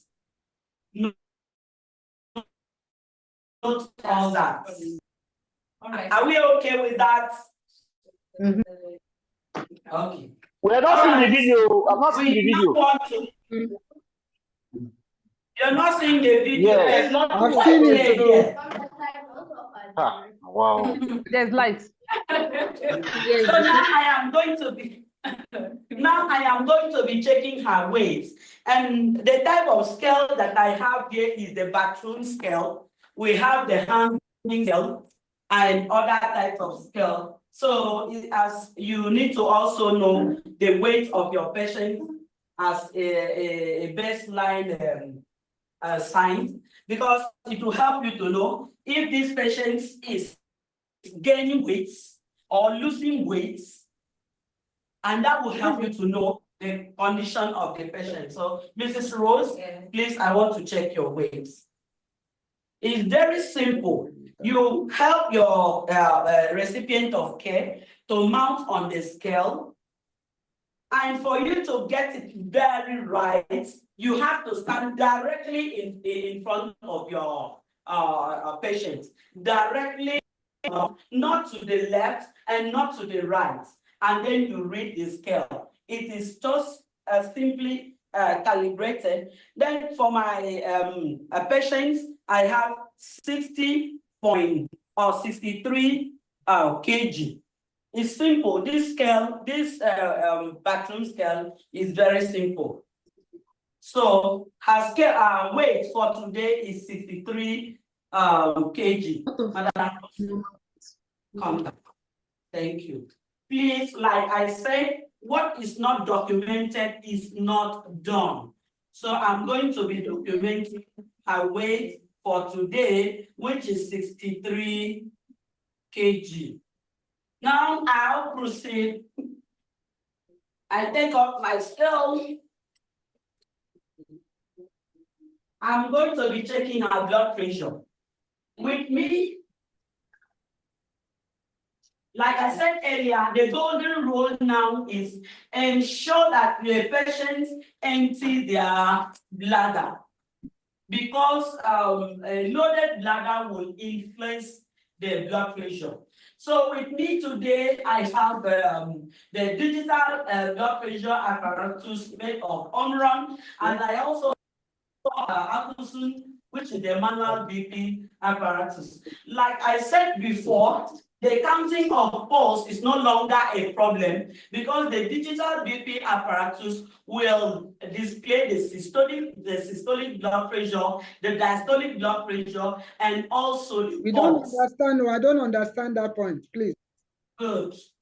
I said that I am going to be using the digital blood pressure apparatus made by Omron as displayed here. Can you see the blood pressure apparatus? And this is what is used now. Yes. Are we together? Yes. I can see. Yes. Yes. Good. Yes, ma'am.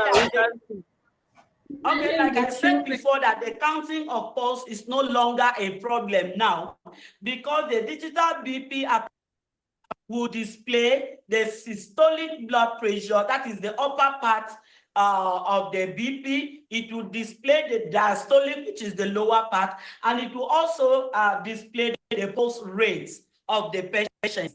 Then if you want to have the respiratory rate, you now divide the pulse rate by 4, you will get the respiratory rate. Now I want to start checking the blood pressure. Are we together? Yes, please. Hello. Yes, please. Okay. Can you just tell us a little bit about the manual one, the manual blood pressure? Yeah, the manual is here.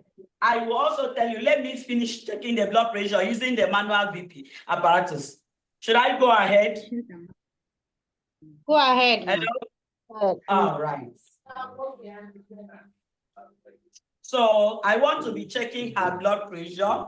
You can use any of the hands, the right or the left. It is still the same, but the most important thing is make your recipient of K to be at rest, with the back well rested. The feet should not be crossed. That is the golden rule for now. The feet should not be crossed. And the apparatus should be in line with the heart. So I have gotten my apparatus in line with the heart. Now I am going to be applying the cuff. Please, also the cuff should be the size of the hand. When the hand is too big, please look for a bigger cuff. Here I go. I'm going to be checking her blood pressure. This digital apparatus is quite simple. And please make sure that this this valve here runs across the radial pulse. It helps. Now I go. It is just simple.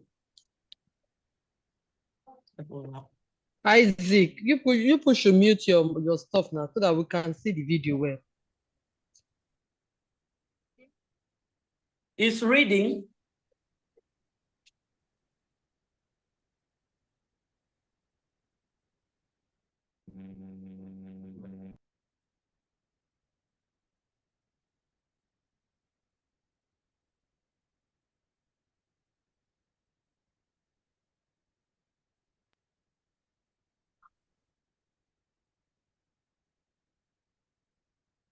Now the reading is complete. Can we see? Yes, so. Okay. Now, the upper part is the systolic blood pressure. Yeah. That is the level to which the heart can pump. Okay. And now the lower side is the diastolic blood pressure, the level to which the heart has relaxed. So you can say that her blood pressure is 93/58. And blood pressure also has ranges. Normal blood pressure ranges between 90/60 to 140/120 degrees, over 90 degrees Celsius. Let me take that millimeters of mercury. Let me take that again. Normal blood pressure ranges between 90/60 to 140/90 millimeters of mercury. Anything below or above that calls for concern. But for my recipient of K, her blood pressure today is 93/58 millimeters of mercury. Like I said, the pulse is displayed here, 69 beats per minute. Can you see? The pulse here is 69 beats per minute. With the use of digital blood pressure apparatus, you don't need to count the pulse. The only thing you need, you divide 69/4, and that will give you the respiratory rate of your recipient of care. When you divide that by 4, you bring the rest whole number, and that will give you the respiratory rate. Normal respiratory rate again is 16 to 24 cycles per minute. Any question? Yes. 16 to what, ma? 16 to what? 16 to 24 cycles per minute. That is for respiration. I have a question. When you look at her diastolic now, is 50 something. Is that one normal or okay? Very or not normal. It's normal. 59 diastolic at this age. Yes. It's normal. Hello? It's normal. It's just a difference. It's just a difference of 1 or 2. So her blood pressure is normal. She's in a very relaxed position, and she's not complaining of dizziness. Are we okay? I'm not okay with it. I'm not very, very okay with it because the diastolic is low. Even the upper one too is low. It's not normal. They are normal. Madam. The upper one is 90. Yes, it's 93. It's 90 to 60. And anything before that is good. It's a range. It's usually a range. It's a range. Hello? Yes, I can hear you. You can say that blood pressure is below normal, where the diastolic blood pressure falls below 90, and systolic falls below 90, and also the diastolic falls below 60. That is when you can say that blood pressure is not normal. The way the systolic blood pressure is normal, and the diastolic is just slightly below, you cannot say it's abnormal. Thank you. Okay, thank you so much, Madam, for that explanation. I think primarily we are not given just for the knowledge. We need to have the knowledge because we would be the ones checking this.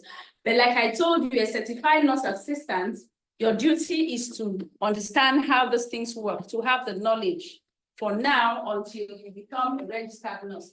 But just as we have said, it is a range. I remember when I had a theoretical aspect, I did give you an illustration of maybe a CNA telling me my blood pressure is low, a certified nurse telling me that, and it almost cost her job because when we got to the doctor's part, the doctor was like, who actually told you that her blood pressure was low? Because that's not part of what we should do. But our own is to take as CNAs, we should take the vital sciences, document, just as the nurse has told us, very well document, because the registered nurse will take it up from your documentation and then know how to go about the care plan. So thank you so much.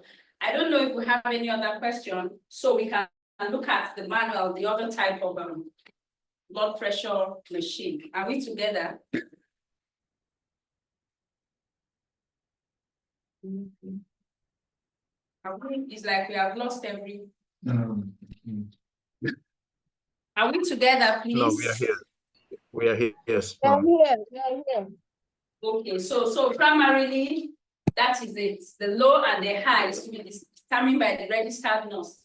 And for us to do what we need to do, knowing how to do it effectively, and because we must do it effectively, we have to just have that knowledge. Most of the things we are learning, like I told you, is to help us to do better so that we can actually know as we progress to become registered and know. So, Mark, over to you. All right. Let's get that. Now I'm going to be using the manual BP apparatus, the Alcoson type. Like I said before, this manual blood pressure apparatus is gradually being phased out of the system because of the some disadvantages. But I'm still going to be showing you how it can be used, so that depending on what you see in your area of practice, the same principle applies, that you have to ensure that your recipient of care empties her bladder, and then she has relaxed for at least 5 minutes before you start. You gather your supplies and everything. You interact with your patients, get them to be fully relaxed. Now I am going to be checking the blood pressure. Are we together? Yes. Okay, so you wrap the ball around the upper arm, not too tight, because when it is too tight, the blood pressure is already raised. So please, you don't get it too tight. And then you get a functional stethoscope.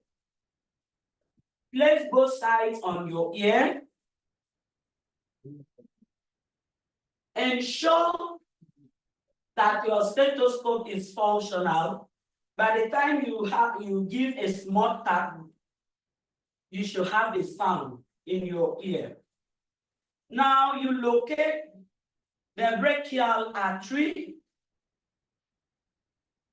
just above the elbow, and then place the diaphragm.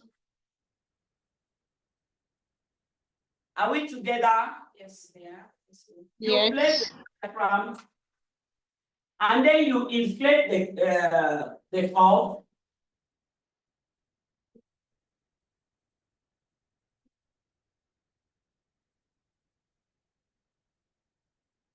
Now I want to deflate the cuff. At this point, you have to be very careful so that you can hear the beginning of the sound in your ear. That is what we call the systolic blood pressure. The point at which the artery is open, you will hear a sound.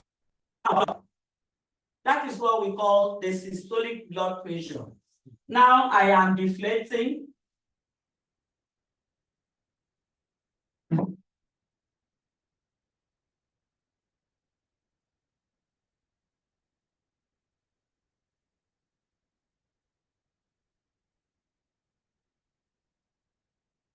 Okay. At 98, I got the systolic. Then I'll continue deflating. You deflate away, you can no longer hear the sound.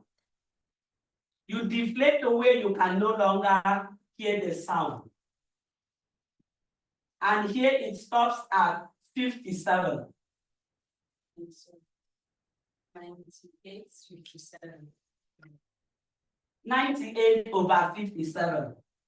I have to document. First of all, document before you forget. This one is not like the digital BP apparatus that it will be displayed. Whatever you got, immediately document.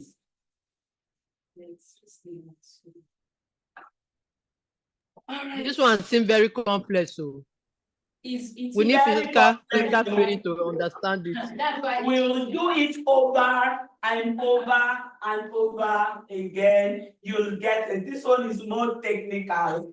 That was why I said we should start with the other one. And so I'm done checking our blood pressure and I'm done documenting it. So you make your clients comfortable. Either you take them to bed or you take them to where next level of care will be given. Ma, you're okay.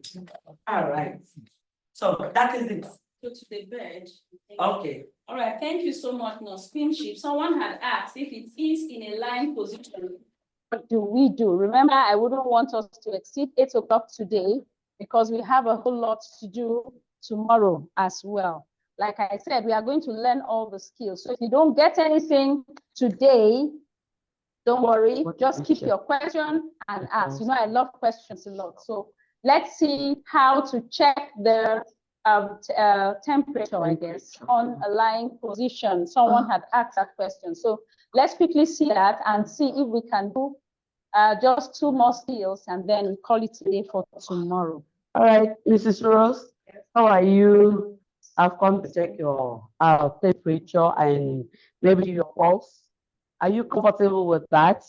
All right.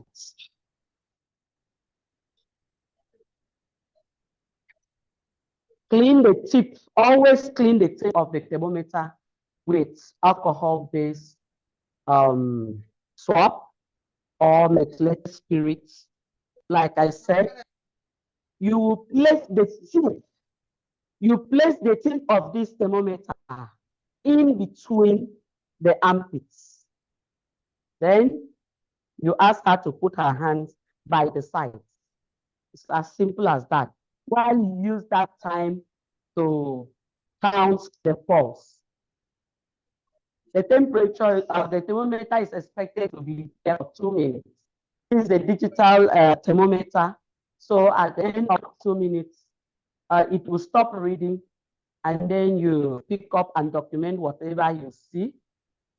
So for the pulse, I said before, you can decide to count the pulse for just 15 seconds. Whatever you see in 15 seconds, you multiply by 4. Then if you have that patient and all that, you can also count for that long, that 1 minute. And then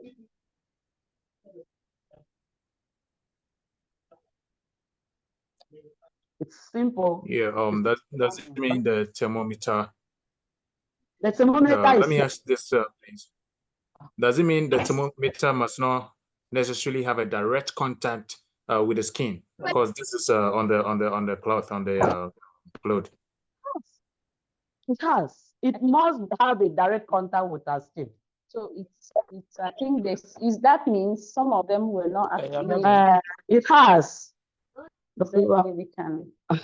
Is there any way we can? It has. The tip of the thermometer is just in the armpits. Can we see? Okay, that's well noted. Just that. Okay. Any other question? So it's simple. In whatever position your recipient of hair is, you can take the temperature and then the pulse and every other thing. Are we okay with that? I think we are. I think we should be. We are good. Are we good? Thank you so much, Nurse Pinship. I think we can just take I think we have some time, a little bit of time. So let's do the dressing. What would you like to do next, ma'am? Okay, dressing the bread. So thank you, our patients. Nothing. Okay, dressing. This is a very healthy patient.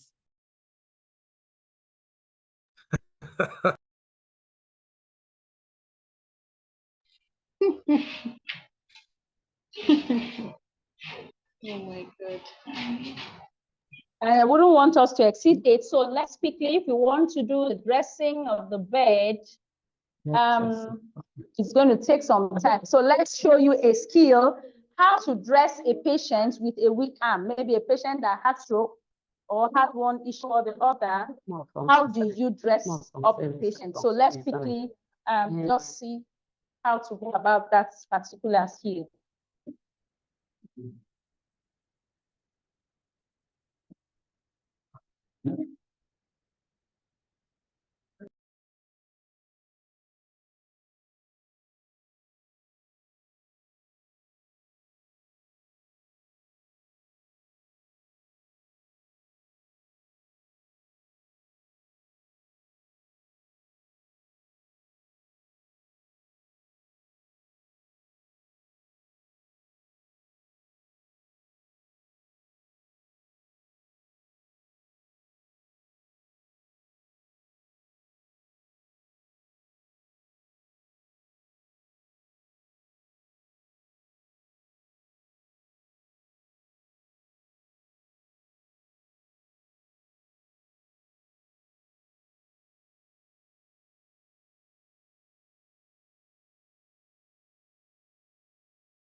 No screenshot.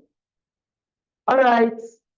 Now I am going to be addressing or undressing and dressing my recipient of care who has problem with the right arm. She has a weak arm that she cannot do that part of activity for herself. So I am here to assist her with that skill. Madam Rose, how are you? How's the night? I have come to help you undress and then dress, but will you love me for that? It's all right. So I have introduced myself to my recipient of care, and she has accepted that I will be the one to assist her. So as part of infection prevention and control, I am now going to wash my hands.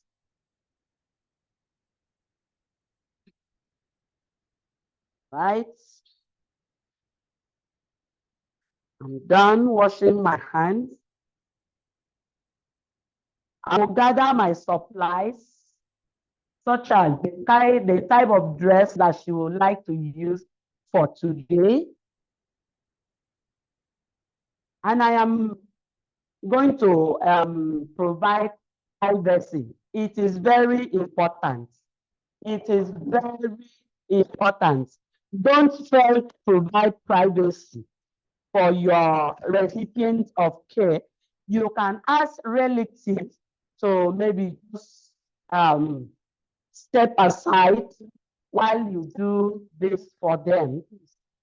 So that's just from that basic, guys. I am providing privacy with the use of the screen. So I am going to start. It is simple. She has problem with the right hand. So for undressing her, I am going to start with the hand that is good. That is the left hand. I'm going to start undressing. While undressing, start with the hand that is strong. But while dressing, you start with the affected hand. Did we get that? While undressing, you start with the good part. While dressing, and then you get down to the affected arm.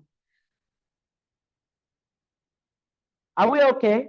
Yes, go ahead. Okay, so I am going to be undressing my recipient of care. I have gained her confidence, and here I go.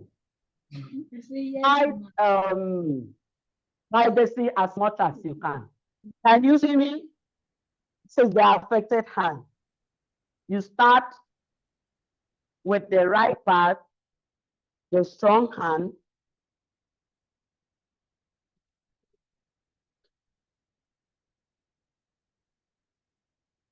This is the affected hand. Minimize movement of the affected hand.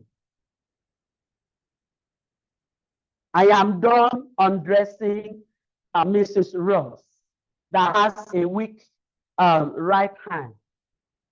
And at the same time, I want to help her to dress again. Please, I'm not seeing it. When I was undressing her, I start with the strong hand, the good parts. But as I will be dressing her, I will start with the weak arm. Here I go, Mrs. Rose. All right. Please minimize the movements of the affected arm. Here I go. Are we together? Yeah, yes, we can see you. All right. I can't see you. Then I can see you. Can you see me now? Yes. I am done dressing the affected arm. Now I want to dress the left hand.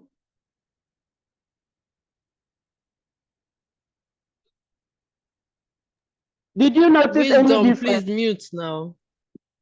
Did you notice any difference? While I was dressing the affected arm, I try as much as possible not to move that affected arm. Yes. Okay. So I am done dressing my patient. I can't see you. You can't see me. Can you see me now? I'm in the other side of the bed. I'm in the left side of the bed where I cannot she see has the the video. good hand. Are we together?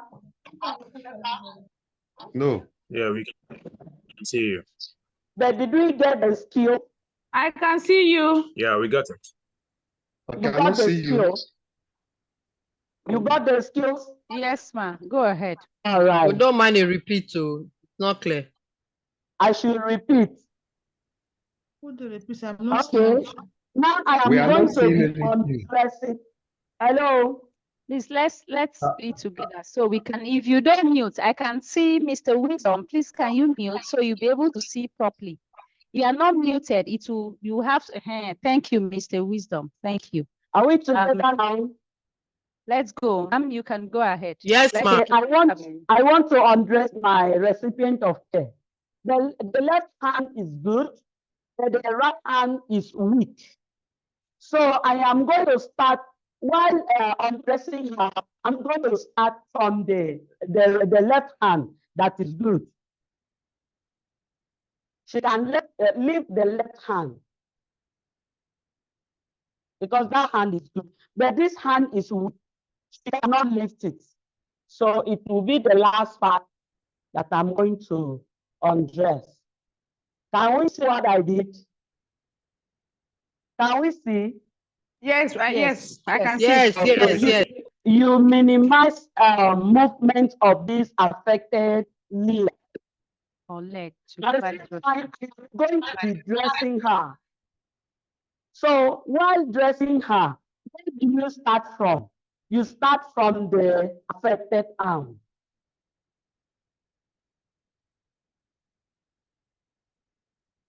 Minimize movement of the affected arm.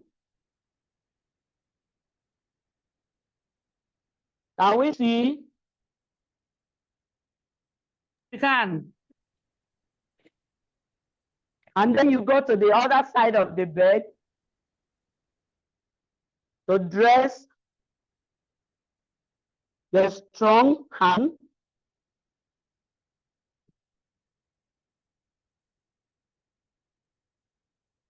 And then you make her comfortable.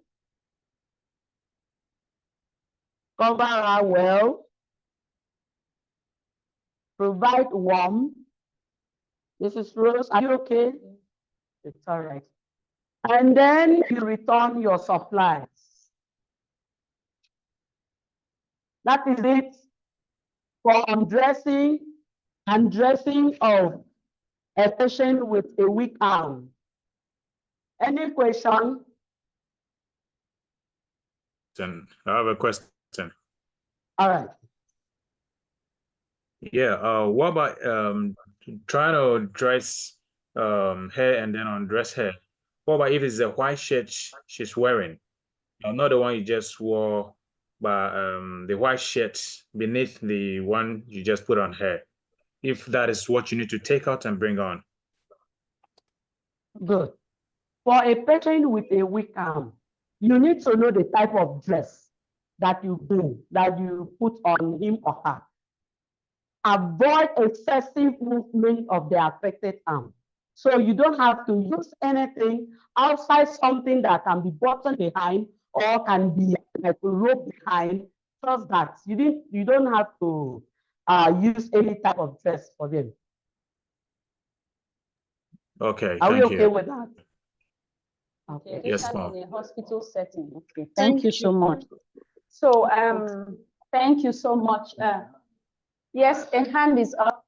Please, can you ask your question? I think we should just take questions and we'll call it a day so we can rest for tomorrow. Tomorrow is really, really packed. We've not gone. I don't think we've taken up to half of those skills yet. But okay, we've taken more than half. We taking up to half. I don't know. So we have to go and rest. I don't want you to be too stressed. So tomorrow you come fit for tomorrow. We are going to have a very smooth ride. So a hand was up. Please, what's Yes, ma'am. How are you doing? ask. How are you doing, ma'am? I'm fine. Thank you. Thank you. Wow. Thank you. Go ahead, sir. From Liberia. Okay, Mr. Isaac. Yes. Isaac Bar. Okay, Isaac. Yes. Fine, Mr. Isaac. Honestly, today, our network, let me say last week and today, our country network is very, very poor. And you know, we are in rainy season. That's why we are facing that problem here. So what are you going to do for us? Because I really didn't follow the lesson today. I'm just like off and on with the videos. Okay, Mr. Isaac, thank you for that question. like we know how to do. I have answered it several times. Even I think I've done that today. Maybe because of your network, you didn't get it. What we normally do is, this is whatever we do, learning the skills and everything is recorded from the start to finish. So you rest assured that you have the recorded version. When we say we'll do something, we always keep to our promises. That's why Smart Solutions is good. So don't worry, you get to have the recorded version. So you will not miss out in anything, regardless of how the network treated you. So I think that's fine. At the end of tomorrow's class, just give it a day like I used to do. The next day you have all the recordings, God willing. So you can prepare for your public exams. Thank you, Mr. Isaac. Thank you. Okay, Joy, please, Joy.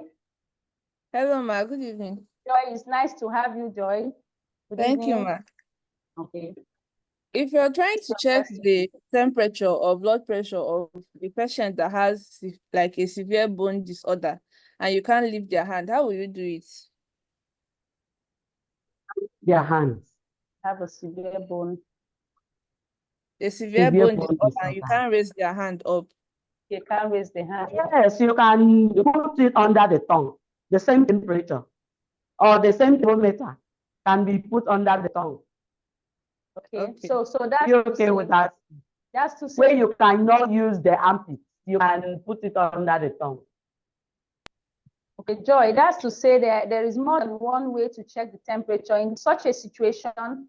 In order not to affect the place, the bone that has a problem, you can put it under the tongue and you can put it also in the ear. Yeah, there are various ways. Okay, yeah, because one of the videos I placed, you find out that you can see the person trying to check the caregiver that is taking care of the elderly lady, trying to check, put something in her ear. So it could be the ear, it could be that we have a couple of machines of thermometers that you can use not only under here, you can use in various places. So Joy, that's okay for now. Thank you. Thank you. So do we have any question? Yes, ma'am. Patience, Madam. Yes, ma'am. Yes. Okay, so I have a question and I have a comment. Okay. Right. Goes first. It was very nice, meeting you physically. As in, you are live with us, so we could see your beautiful face, and it's just a different kind of meeting today. Really? So we appreciate that. Thank you. And I want to say that, yes, ma'am. I want to say that for just related to the last question, for someone that is there another point for pressure check where the hand is not available? Maybe the person has all over the body bone or something that will not just allow the taking of temperature from the arm. Is there another way to do that? Yes, we have the infrared thermometer that you can just point at the patient and it will take the reading. No, I'm talking about blood pressure now. Okay, blood pressure. Okay, you were talking about the blood pressure. Blood pressure, but you mixed it up. I think we only have the digital and the manual blood pressure apparatus. It's not how it will file both. There's no how. Is there an advanced care, device that could help? Yes. In that kind of instance. Have them outside this place. Even within this country, in some advanced hospitals. Yes, we have them attached to the bed. Yeah. So, but for the purpose of this, we can't get that one, except you are willing to, you can decide to use it to buy it and sow a seed into our lives. Give it to Andy Smart Solutions. I'll be glad you see patients to get them. So, I just wanted to know that there's an alternative. Yes, there is. Thank you, patients. There is. Please, any last question, any hand raised, or anything you may need to know? Okay, so in the absence of that, I think it's been a beautiful session. Network has been so friendly with us, and my prayer is that tomorrow, when we come, we will have even a better network. So I'd like to thank everyone. If there is no other question, I have asked some questions. If you forget something, you can still ask in the group. That's why we belong to that community. You can still drop it there. Anytime we see it, I see it, I'll respond, or Screenship will respond. So I wish to say very thank you to you all for your patience. I mean, it's beautiful because who is Andy Smart without you people? So You've taken time to sit down and learn. And it is my prayer that you would actually do us proud when you decide to, delve deeper into the health setting. You do us proud. Thank you very much. I wish you all a beautiful and sweet night's rest. Over to MJB management, please. Thank you, Doctor. It has been a wonderful time. I've learned something today. I've learned that an infant that is from 1 down to 5 to 6 years, you use 2 fingers to perform CPR on the person. I've learned a lot today. I want to thank you so much, Dr. Mrs. Etugudo and your team. Also, I want to thank our participants. It has been a wonderful time. I want to say a lovely night rest. Good night, everybody. We'll meet again tomorrow. Bye for now. Hello, MJB. Sorry, I forgot. Because if I don't thank my team, they may not be here tomorrow to assist me. So I forgot to thank them. A very beautiful and big thank you to all my team, the Spinship, the media, everyone, our very agile patients that we have used, and Officer Wilson, all my team members. A very big thank you to them. Wishing you all a beautiful and lovely night rest. Till tomorrow. Bye-bye. Bye. Good night, everybody. Good night. Yeah, bye. Thank you.